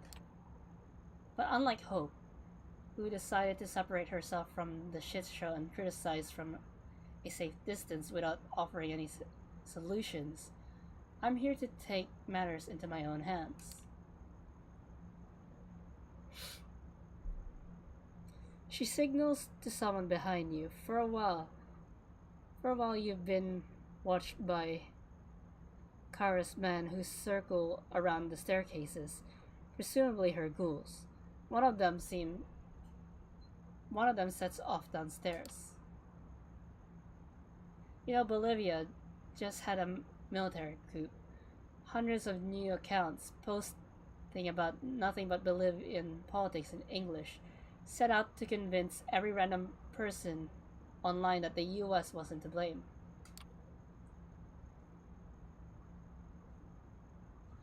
Sloppy work, if you ask me. Now imagine this. A 17-year-old K-pop fan from Ohio writing an entire thread about her relatives in La Paz are actually glad the president is gone. This is like internet commentary right there. I just realized something. I know I said in my streams I have a no politics rule. I'm playing a freaking World of Darkness game. Politics is its lifeblood, but when I say politics, I mean like, you know, the stuff going on Twitter. I don't want that mentioned here. A film reviewer with a side interest in politics selling you on a CIA-approved narrative about Evo Morales. An approachable fitness guy explaining the situation to you in simple terms, just like it is.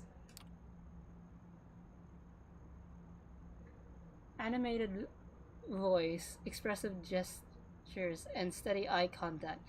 She's taught herself how to project a good image, but isn't a natural yet. At times, it feels as if she's screaming at you to trust her. It's not hard to accumulate the masses. Reach out to one of those Eastern European troll farms and bang, a few hours later, you have a clone army that will instantly voice their support for any cause. You will spread your message, but you won't pester a new culture. Why is she reminding me of Monsoon from Metal Gear Rising? It's the memes, you're just passing on culture, you're not making anything new. She's talking about memes in a traditional sense. won't masquerade your messages as independent thought. For that, you need personalities, not the masses. But the ability to accumulate personalities, a whole different ballgame, not a craft, but an art. You need to understand your fabrication to so deeply that you start to hate it and then learn to love it. If you want to make a bunch of those personalities follow one agenda, you need a once in a lifetime team to achieve that. A like minded artistic collective, both ambitious and obedient. Even though you can't hear Host's voice in your right ear right now, wait, in your ear right now, you could swear you could hear her in Kara's speech. It's that exact same tone she was using when monologuing in the car. One of them must have been a big influence on another. Or perhaps imagine it's revealed they're the same person. Or perhaps they used to be in a position where they both shaped each other's personas. Hard to say. Only one thing is for sure. And that is, Hope was talking to us, but we don't see them in the same room. I'm starting to be suspicious, just like how suspicious I was with Janet and Therese, but I'm not going to be as thorough as I was with Janet and Therese. And that is, Hope must be absolutely furious right now. It is possible that Kara knew about her. Is it possible that Kara knew about her plot? Fingers crossed she doesn't.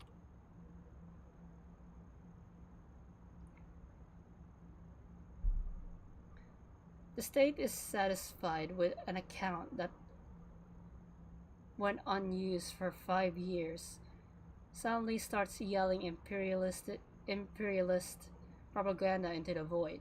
The aging corporation are too set in their ways.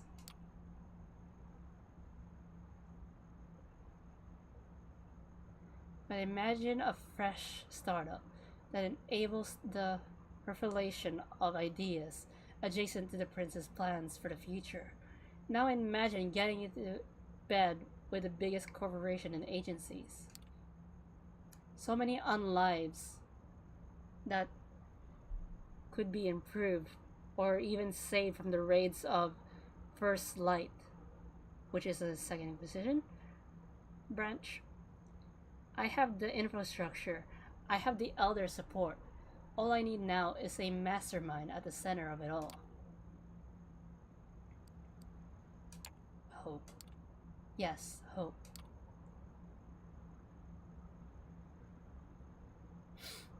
She looks down and takes in the scenery the scenery below for a while. Then she points at her t-shirt, the one piece of clothing that clashes with the rest of her outfit. Oh, they do call it out too. You know, I'm a huge fan of punk. The leading idea of my company, Double Spiral, is to make everything I do a little bit punk. I'm all about clashing ideas. I'm all about destruction. You blink a few times in quick succession. Oh god, you think to yourself, she's that kind of person. You saw a lot of them in your old life. Another established asshole commenting everything anti establishment, blessing the gutsy while ruining the lives by Excel spreadsheets. You might have punched a boss cut from the same cloth once. You collect yourself and escape from memory lane. Karis started talking about hope, so you'd better listen. To me, Hope is as punk as it gets, a free spirit, fiercely independent, an eternal contortion at odds with contrition. I probably said that wrong. With everything and everyone developing her talents just because she finds it joyful. But God, does this girl need guidance? Not putting her talents to better use, running away, posting lame bullshit all the time. All the time? What a waste. I have built an environment specifically to develop her talents and let her become inseparable to our society, indispensable to our society. But she rejects it because of some idiotic hang-ups. I don't expect you to change your mind about me just because I kept yapping and yapping. I just hope you'll keep my perspective in mind and serve as a voice of reason Hope really needs right now. I think so. Now that I've had my say, how about we put our girl back on? She taps on her phone again. A quiet buzz reappears in your right ear.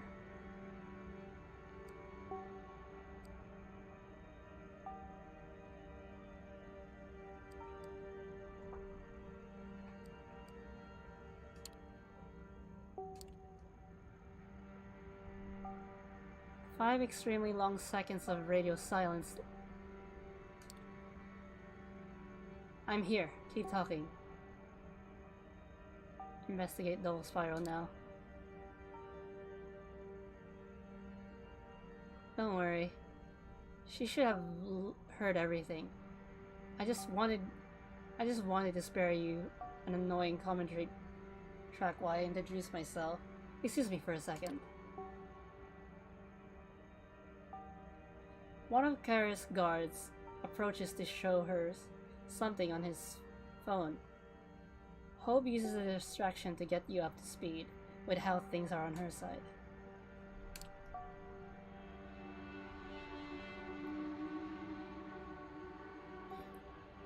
Hate America beat. Yeah, for a second there, I was about to rage that the hag has gotten the better of us, but hey, go figure. She just wanted to take a piss in my Cheerios. The plan worked. I have a lot of data with her monologuing and some private sources. But the more we gather, the better. This display here says some more K words.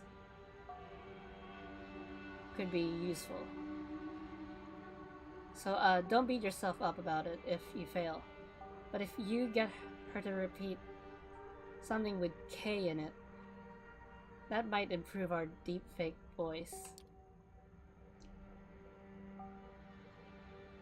Looks like Kara's done talking to the guard.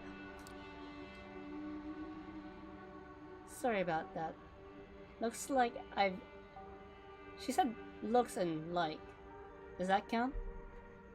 Looks like I've got to attend sudden meeting with a Google representative shortly. Hope snorts. Not bragging though.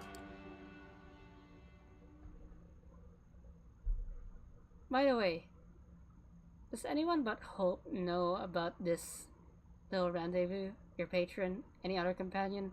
Or maybe the Nosferatu?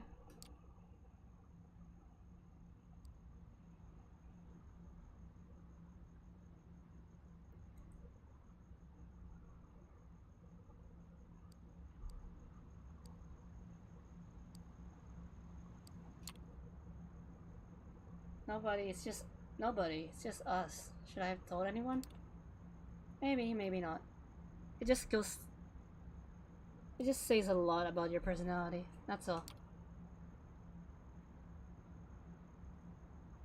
Also, no, should I have mentioned Nosferatu because she could have said Kaiser? Anyway, no offense, but since Hope's not here...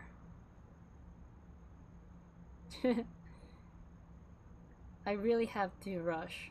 Honestly, I feel a little insulted that she's set up this meeting and didn't even bother to show up. Insulted and suspicious, her tone of her voice betrays her. She might have some good instincts. Too bad she didn't trust them here. So out of respect for Lanley, I decided to have this talk with you to explain to you why I'm an asset to the Camarilla, and to explain why the elders need Hope by my side.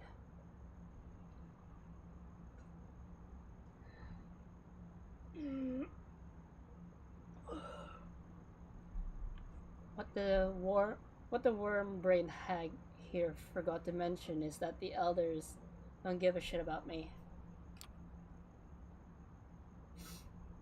If you don't see it my way now, I believe I've sown some seeds here, and might sprout in the near future. Double Spiral looks out for people who look out for it. Look out for it is all I'm saying. But before I leave, you know, there's one thing I really wish I knew. Back when I knew her, she was a different person. Or different people, depending on how you look at it. Why does she fight me? Why does she fight against me so much? What's her motivation to resist so much? What's her motivation? Good question. She's never shared it with you. Maybe.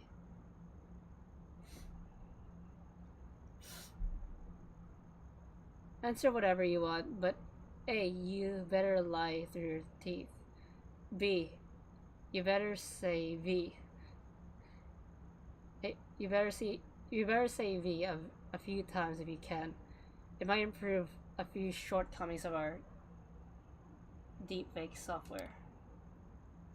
What's your answer?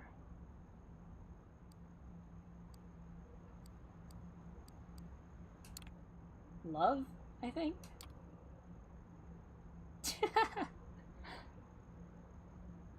Kara blinks, opens her mouth, and then shuts it. Then she scoffs. Nonsense. Of course it is. Of course it was. But she looks like she was trying to convince herself. Something about your answer resonated with her. One of Kara's people erupts with a theatrical cough. Kara gestures at him to calm down. I really need to go now. See you around, Jaws.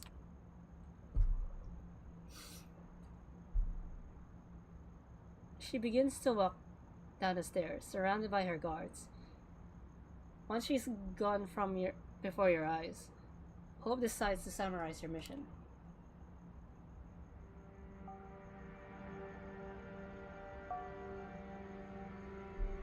Tread Caththot. For the love of Christ, wish you could have kept her. Or wish you could have kept her droning for a little longer. Turns out the T letter could have used some improvements as well. Not complaining though, you did good. And don't worry, the data I have should be more than enough to generate a convincing deepfake. I just need to put in some more work.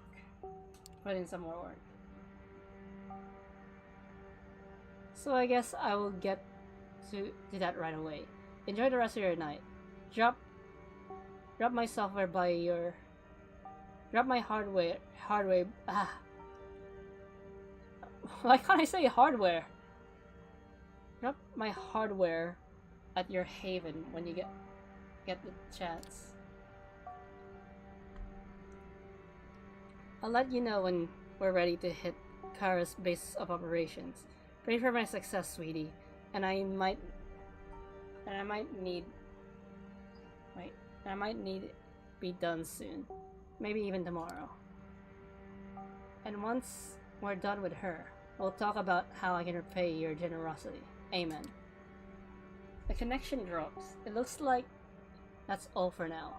You gaze at the sea of lights around you for the last time, and then start making your way back to the street level.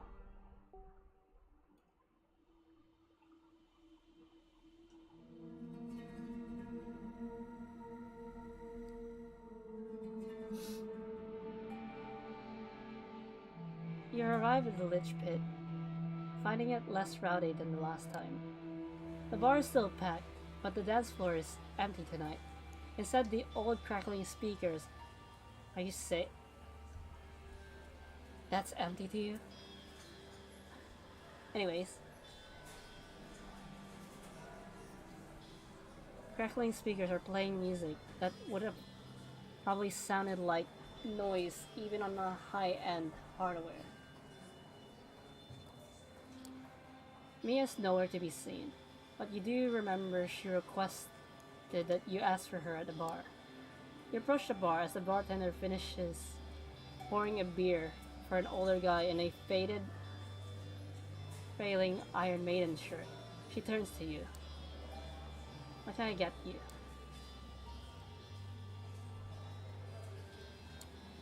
Hey, is Mia around? No, she's not in tonight. She looks you up and down, and a spark of recollection sparks in her eye. Oh right, oh yeah, that's right.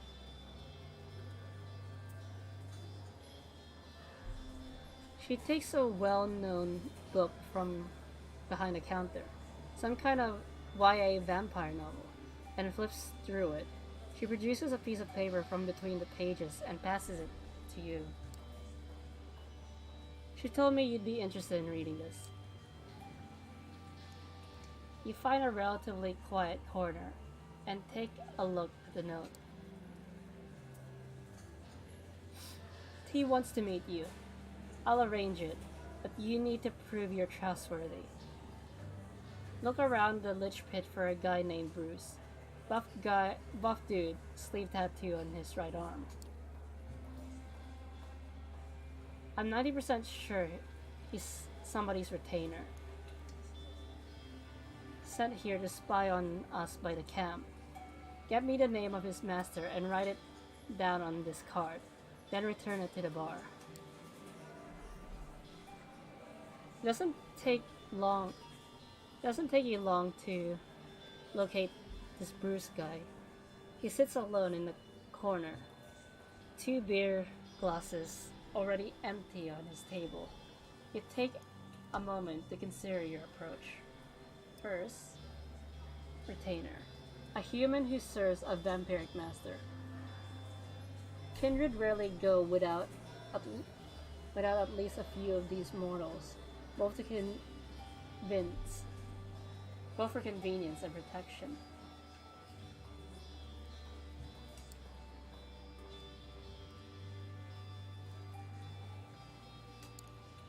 The man immediately notices you, but doesn't move from his spot. The other seats are empty. You focus the blood to boost your attractiveness. It's not just Bruce who notices. He's into you. So are the other people doing double takes as they pass your table. Hey you. Have I seen you here before?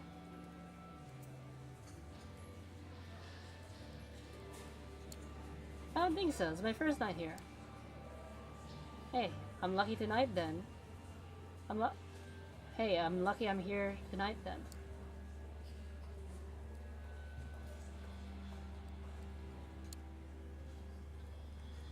I know you're here because somebody asked you to spy on this place. It made me happy if you gave me their name. What, do you mean Sam? He catches himself, realizes what you're doing. His eyes dart over your shoulder. You thought you had him cornered, but he suddenly leaps over the table in one smooth move and dashes through the sparse crowd to catch up to him outside. He's bolting, alright. Throwing caution to the wind, you focus your blood and give chase after Bruce. You might be faster than a human, but his abilities are a fraction of yours. Ghoul. I mean, retainers are ghouls, so yeah. He dashes into a nearby alley, and you follow suit. Before he can jump the fence, you tackle him to the ground. A short brawl later, you are standing a few meters apart, Bruce eyeing you with hatred. You clash again, but this time you're not pulling any punches. I use 3 disciplines. You dislocate his shoulders, break a few of his teeth. When you're done with him, he's a mess. Please. Oh fuck. No more, man. Please. Ready to talk? Samira. Her name's Samira, okay? Just no more, please. You leave him there, battered and alone. He should have talked when he had a chance. Or at least that's what... Oh, I think I'm getting hunger now, because I used 3 disciplines. You should have talked when you had a chance. Or at least when you're telling what you're telling yourself as you make your way back to the lich pit. I need to feed. Time to leave something for Mia. You borrow the pen from her from the bar and flip Mia's note to the other side. Samira. You put the name down on the piece of paper, hoping you got it right. You pass the piece of paper to the bartender. She sticks it back in the same book. Hold on one second. She wanted me to pass something on to you. She produces a cell phone behind the counter. From behind the counter. It's ancient. It's at least 15 years old. 15 years out of date. Alright, and this. An old charger from the... An old charger for the piece of junk in your hand. They really did think of everything. She said she'll be in touch. Takes you a moment to remind yourself how to operate this thing. And you find that its phone book is blank. There's no Wi-Fi connectivity and no saved messages. It's got a version of Snake though.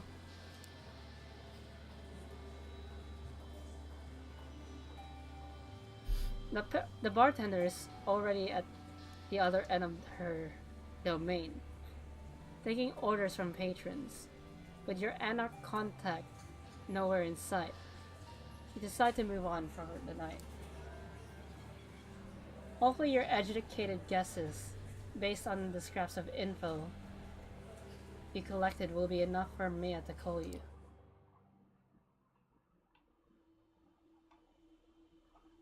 I better get a feeding opportunity here.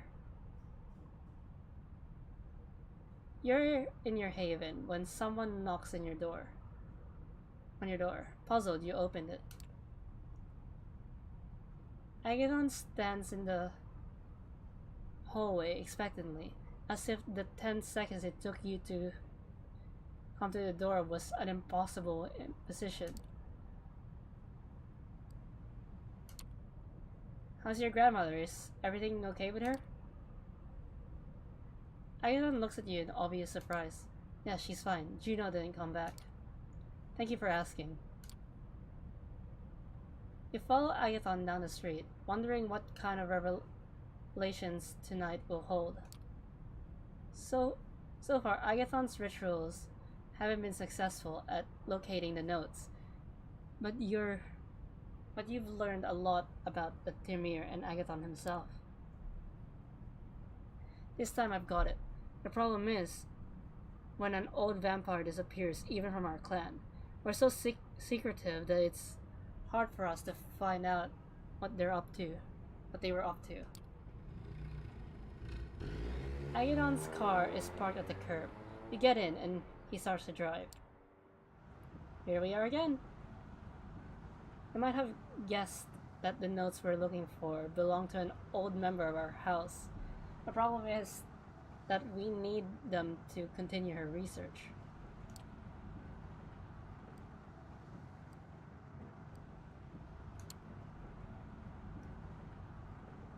The notes were left by someone in your clan. Who's missing now, right? Yes. Her name won't mean much to you, but it's ENVTuber. For us, the only thing that matters is that she's not here anymore, and we're left to pick up the pieces.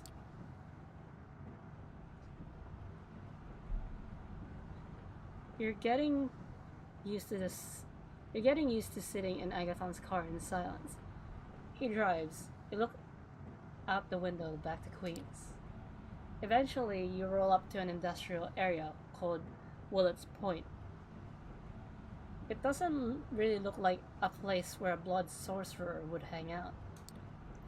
Agathon parks in front of a car repair shop that looks like it has seen better days. There are huge puddles of water on the road and car wrecks strewn about.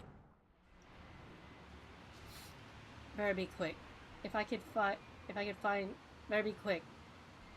this place, so can Juno. You look around to see if anyone is observing you, but there don't seem to be any people around. And why would there be? Who would hang around at a place like this? At a place like this at night? Agathon tries the front door of the repair shop, then circles around to the back. You follow him. Hey, what happened to the hunger marks? Does it reset? There's a broken window in the back protected by iron bars. Agathon grabs them and gives them a quick shake. The entire iron grill comes off. Startled, Agathon lowers it to the ground. I suppose someone else has already broken in, and I didn't want to leave it an obvious point of entry. You and Agathon climbed inside through the window. It's awkward, but not difficult. Looking around, you realize that the repair shop has been abandoned for some time.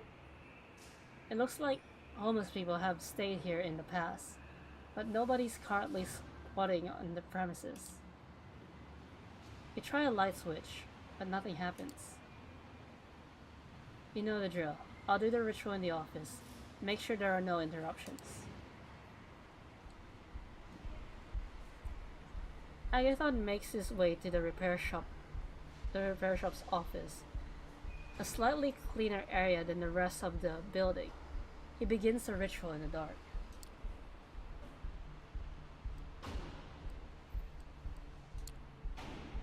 You lean against the grimy wall. Agathon murmurs the strange words required. Did I just ooh-woo? I said required by his blood magic, and takes carefully measured steps across the filthy floor. You wait patiently as he performs the ritual. It feels like it's taking longer than usual, leaving you time to scan the room. Streetlights filter in front. Wait, why did I read that wrong? Streetlights filter in from outside, but it's pretty dark. A ratty sleeping bag lies on the floor. Wonder what a warlock might have wanted in a place like this. There's a small TV on the desk, probably from the 90s.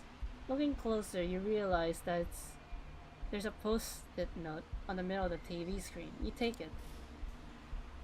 It reads, "Loser, Juno." Agathon stops gesturing.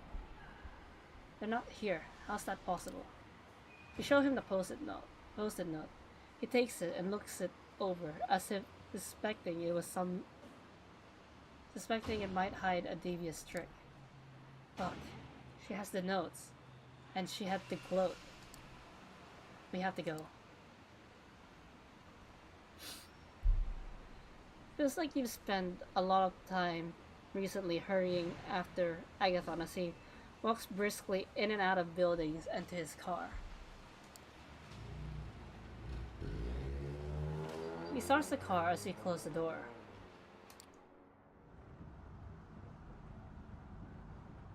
We have to go to her haven and get the notes. There's no time to waste. Despite the urgency in his voice, Agathon drives as carefully as ever. It seems that only a threat to his grandmother is enough to make him drive recklessly.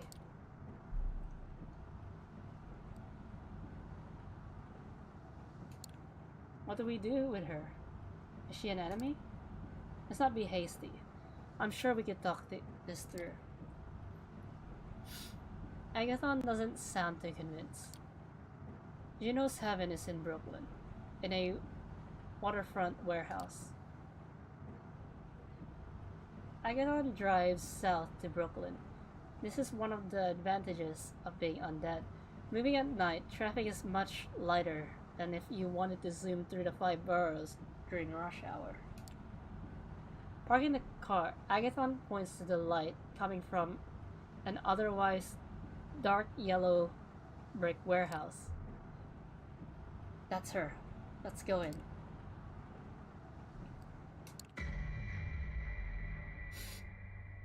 Preferring to keep a low profile for now, you circle around the building and look for an alternative entry point. You find a rusty metal door with no windows. With no windows in it, at the very end of the building. Some kind of emergency exit? You get it open with little difficulty, entering the building with Agathon. You emerge into a light-proof room, sectioned off on one side by the other plywood wall. There's a flimsy-looking door that probably leads to the main warehouse area. You stop to listen.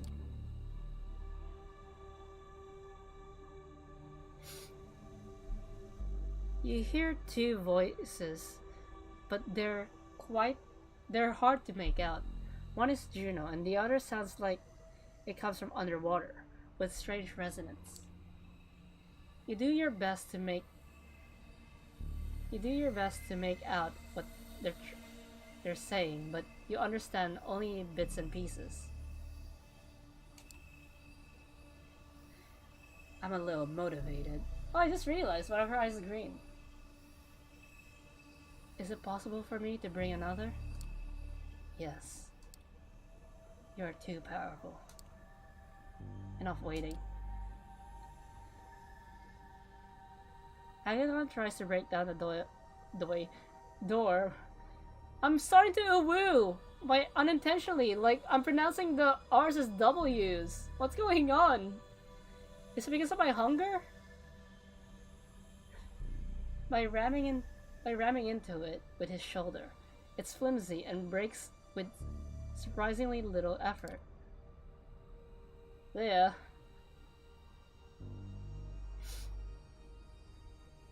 I will.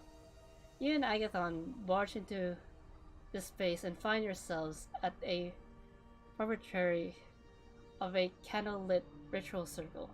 Her eyes are drawn to a wash basin at Juno's feet. You hungry, becoming more wooing. I'm not doing it on purpose. Maybe it's your imagination, but it almost feels like the water inside is emitting a A wine. Wayne? Red light of its own. Juno, you have to stop. Hand me the notes. Oh, Agathon, you're such an idiot. This is beyond you now.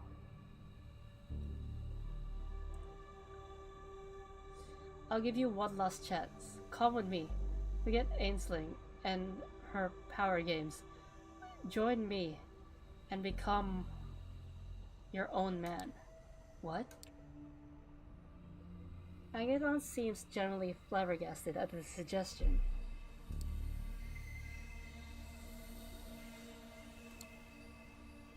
Who's your contact, Juno? Who were you talking to? Juno smiles at you. That's a good question. I guess Ainsling Sturbridge doesn't go around trampling the fact that the old hierarchy.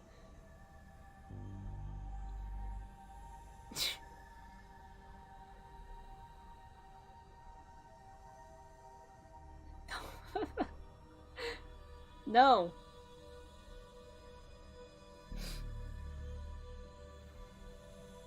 The fact the old hierarchy doesn't hold a monopoly on the Tremere anymore. Tremere power anymore.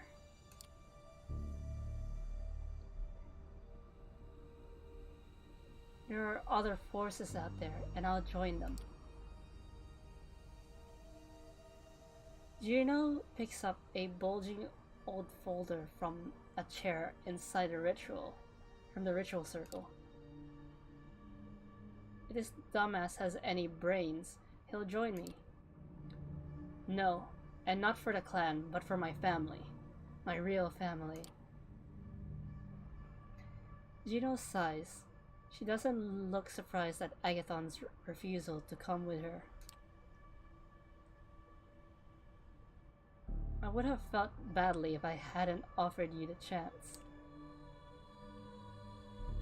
Come back to the chantry with me, Juno. Talk to Ainsley. You'll see that this is not a good idea.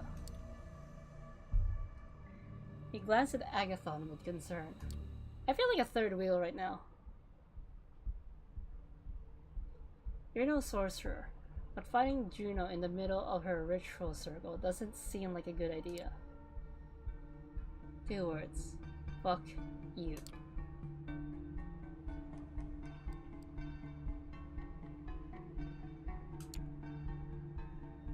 While Juno's attention is focused on Agathon, you lunge at her.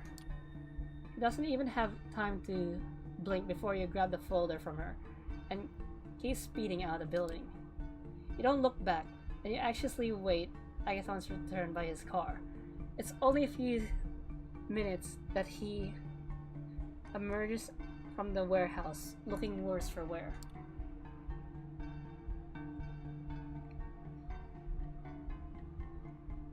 He nearly stumbles out, clearly in pain, and you see that his skin has turned to an ashy, unhealthy color. He looks at you with a smile, nonetheless. His voice is a croak. She got away. The notes? You point at a folder. Good. Good job. You see he's beginning to recuperate from whatever happened inside. But as you take off, his driving is more careful than usual. Each move making him wince in pain.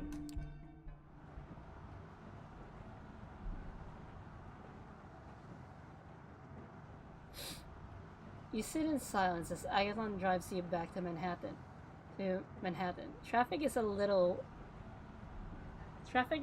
the small hours is a merciful sight.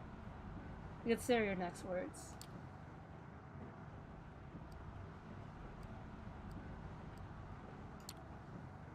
What will happen to Juno now? Is your clan really going to let her go? Maybe. I don't really know. We have the notes, and that's what counts. Agathon sounds almost as if he wanted Juno to escape. Perhaps it really was about the research for him. You reach the occult bookstore after Agathon parks the car. You head inside You climb to the second floor to find Ainsley Sturbridge waiting for you. She looks surprisingly casual for someone with such power. You have good news, I hope. Yes, we have the notes. Agathon hands over the folder. Ainsley caresses the cover with obvious joy. Wonderful. You did not disappoint. What of Juno? We were not able to stop her. She escaped. Well, no matter. Agathon, you proved yourself again. And Jaws, looks like the pyramid has a good friend in you. The traditional hierarchy of blood bonds reaching from the top to the bottom of the pyramid used to define the Tremere, but after the fall of Vanna, their blood has recoiled and aborted all such connections. As such, it can no longer blood bond other kindred. Without the rigid structure ordering their clan into rank and value, some warlocks find themselves competing for anything that might allow them to regain some form of power.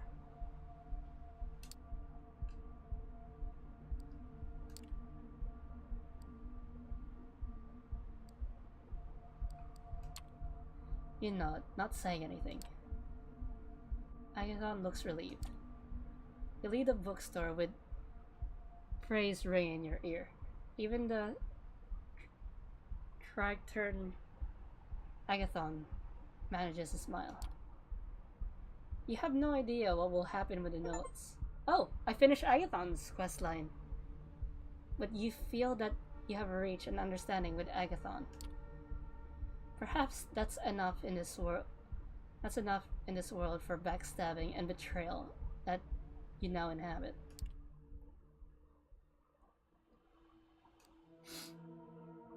A piece of paper is sticking out of your mailbox.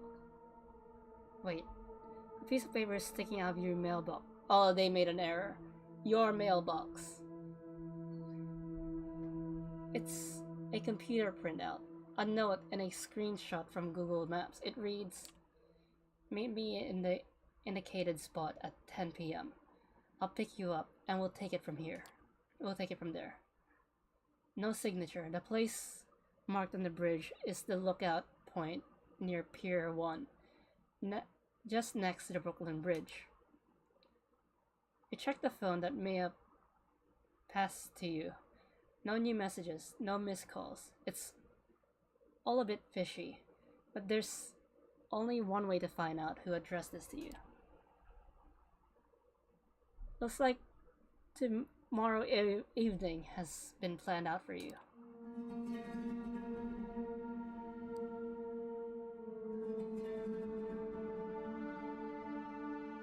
I see you go downstairs as soon as you wake up.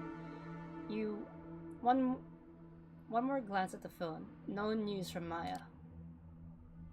You take the car down to Brooklyn, park on Front Street, and approach the meeting spot cautiously. A figure of about Maya's size is standing there, dressed in an oversized jacket, looking out toward Manhattan. As you approach, you could hear her murmuring something. Ah, different angle. Is it true? But I don't think it's true. If I do not think it's true, then it cannot be true. And if it cannot be true, then...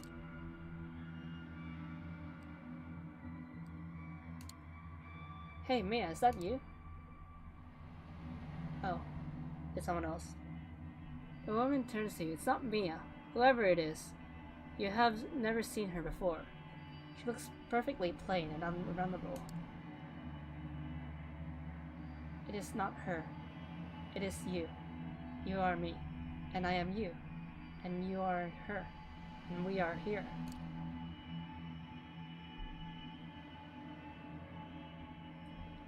You turn around. 3 men, all of them burly and threatening, approach you. One of them takes the lead. So, you got the message? I did. What now? Now? Now you'll come with us. The boss wants to meet you. You mean Tariq? Oh, Callahan. What? You gotta be shitting me. Tariq ain't the boss of jack shit. I mean, boss Callahan, yeah, dumbass. I suggest you gotta move on. We've got places to be. Looks like I won't be able to finish, what's her name? Hope's route. The voice of the woman keeps creeping into your consciousness. The litany of gibberish ever present throughout this entire conversation. The man cracks his knuckles. Or we could do it the hard way. Coming here was a mistake. It's time to blow this joint. Your muscle tense in preparation for a sprint. And that will take you away from this place and back inside your car. A shriek fills your head. It's the woman. She's ridiculing you, provoking you to stay and fight, to show them you're not to be ordered around. They try to overcome you, but you fight back. You break one guy's nose and dislocate another's kneecap. Yeah, who's big and scary now, you fuckers? A stake slams into your chest. The man who talked to you earlier appears before your face, smiling a crooked smile.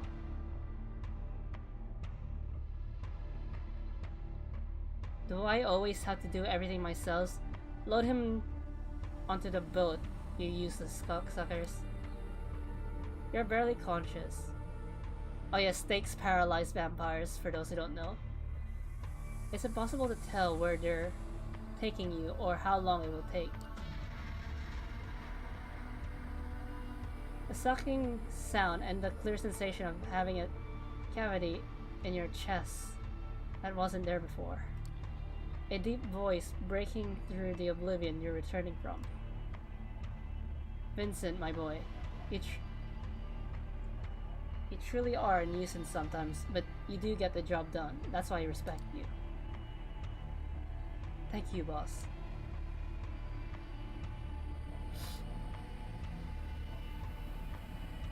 Sight comes back to you. The owner of the deep voice, is a curious sight. Dressed in what can be described as Victorian clothing, with a monocle and graying red hair. Is this Callahan? There we go. Coming too, are we? Heard you're a spirited one, eh? Vincent, is this fledgling spirited? Would you say? Yeah, boss. Sure, spirited. I believe you already know who I am. You're Boss Callahan. Right, you are, and I'm guessing you know my role in this city. I represent the Anarch movement, while I'm not quite sure what you represent. I invited you here to find out.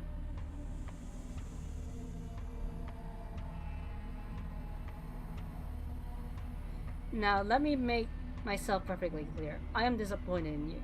Truly disappointed. But I arranged this meeting to allow you to make amends. First, though, I have to make sure you understand your infatuation. What your infatuation was.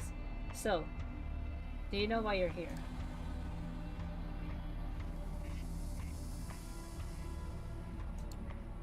Because I work for Sophie Langley?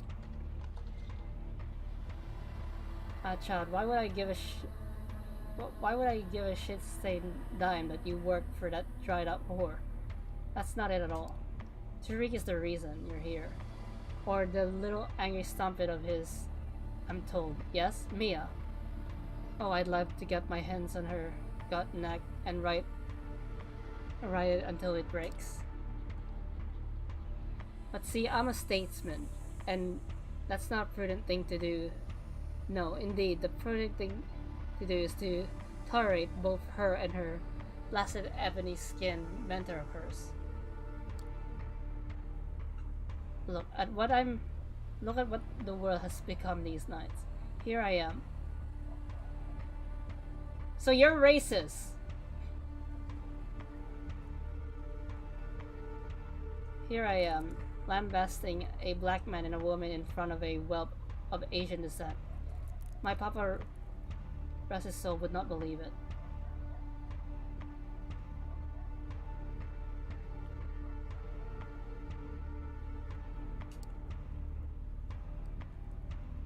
Darn it.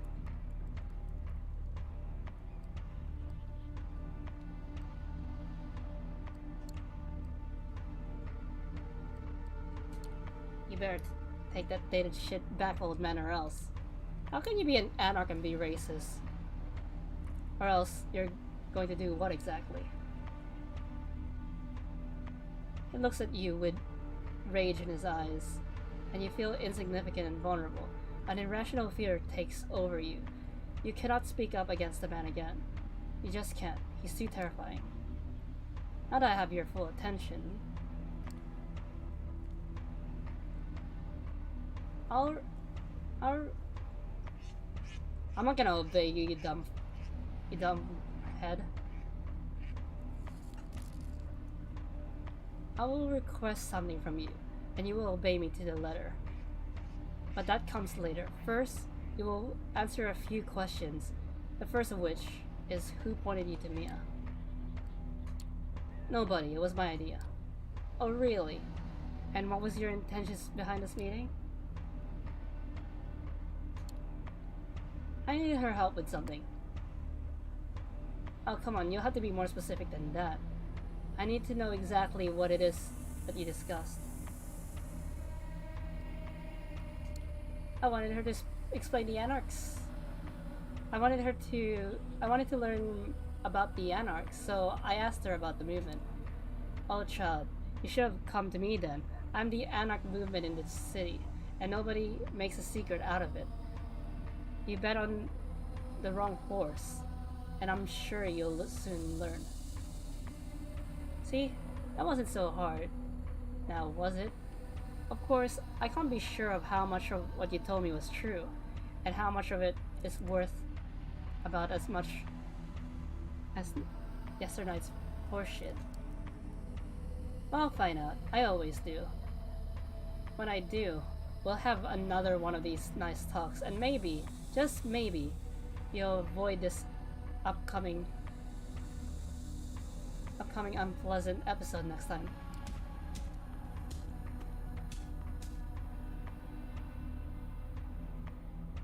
He gives Vince a sign, and the burly man starts hitting you all over. You feel teeth, ribs, and fingers break. Your foot is mangled under Lance's boot. Your shoulder dislocated, your nose wrecked. That's enough, Vincent. Let them be. He snaps his fingers in front of you a few times and checks if you can focus on his face. You can, but barely. I am a man of principle. Another night, I would perhaps put you in a casket, dip in cement, and dump it in the Hudson River. A favorite of mine during the Roaring 20s. Ah, it's been a while. But vampires don't need to breed. I mean, cement shoes, but still. But like I mentioned before, I am nothing but prudent, and so the interests of the city's kindred must come before my own needs and wants. I will therefore let you continue your existence.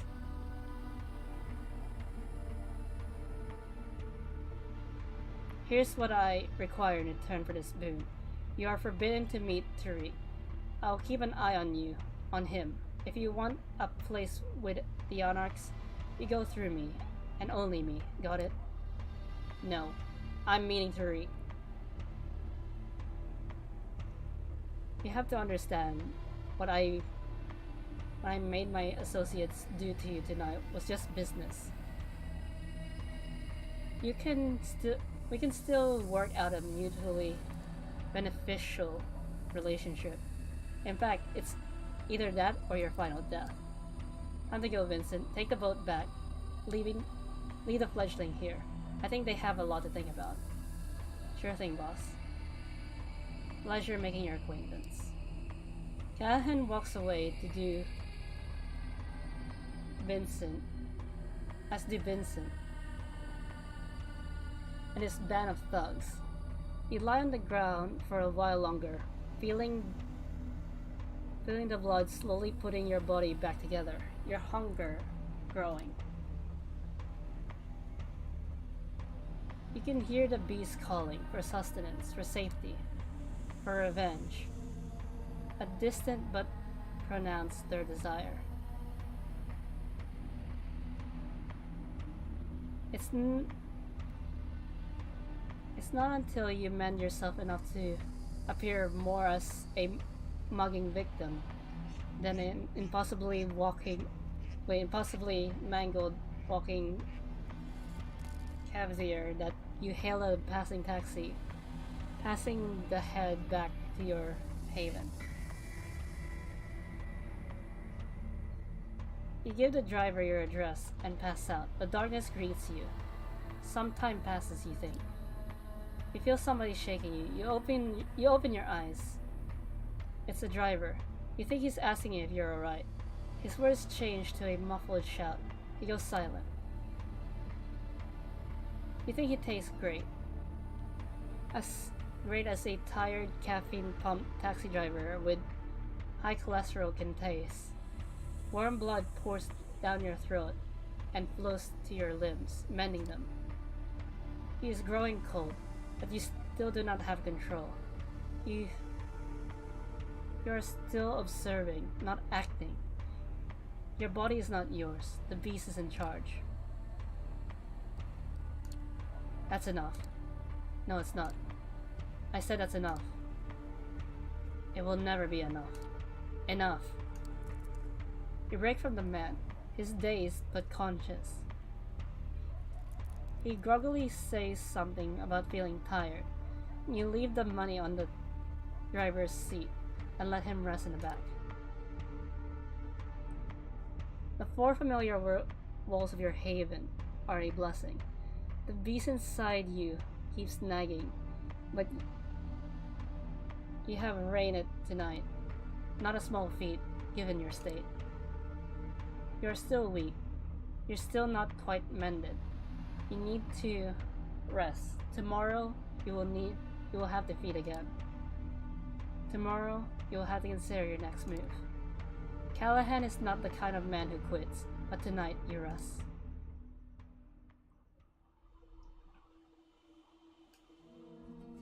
I still have like 2 minutes. Waking up tonight feels different for 2 reasons. For one, you are pleasantly surprised that your body mended responsibly well while you were resting. When it comes to caveat, though, the hunger you feel is pronounced. The beast like a black dog on the edge of your vision, following you. But what is truly unremarkable is the waking up to the tune of an old cell phone ringtone. An unknown number is calling the phone. Is calling the phone you got from Maya. You pick up. Kept the old thing charged after all, huh? You alright? No, actually, I feel like shit. Look, that's too bad, but I don't really care. I was just being polite. I'm calling with good news. Tariq has agreed to meet with you. There's a pub in the Bronx.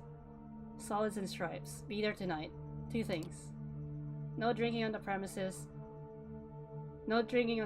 So if you want to grab a snack, do it before setting foot in the borough. And this is an exclusively no powers meeting.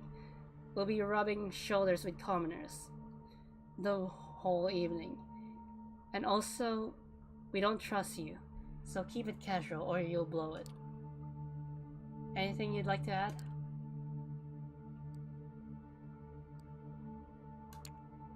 If we meet, I need you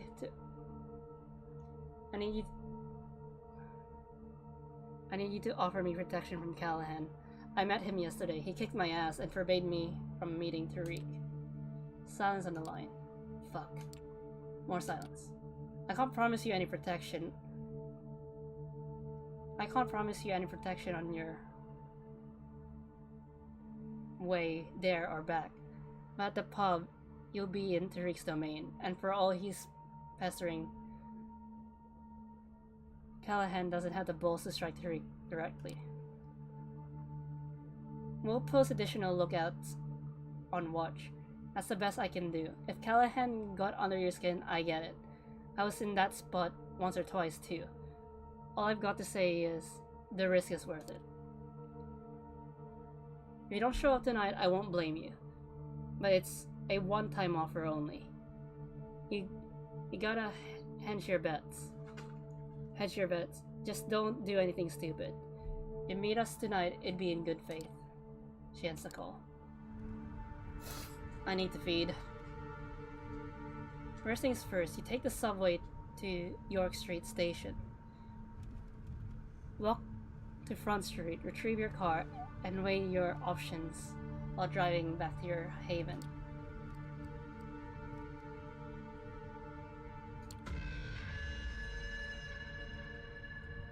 You've been doing this for a few nights. A good few nights. You're getting a feel of it. You're learning what kind of predator you are, and what kinds of blood you crave. You're so caught up in yesterday's problems that in this Cloak of Dagger debacle you're now part of, that the hunt almost automatic and casual tonight. A fragment of you surrenders control.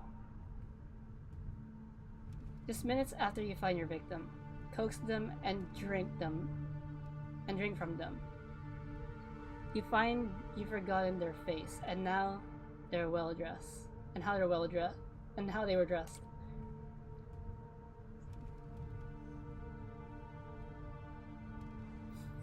It only hits you once you look at yourself in your car's rear view window.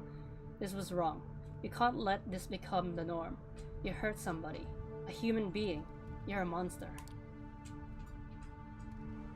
You need to be mindful of this. You're a monster, but unless you let yourself off the hook, you can hold on to your humanity and not let yourself slide down the spiral.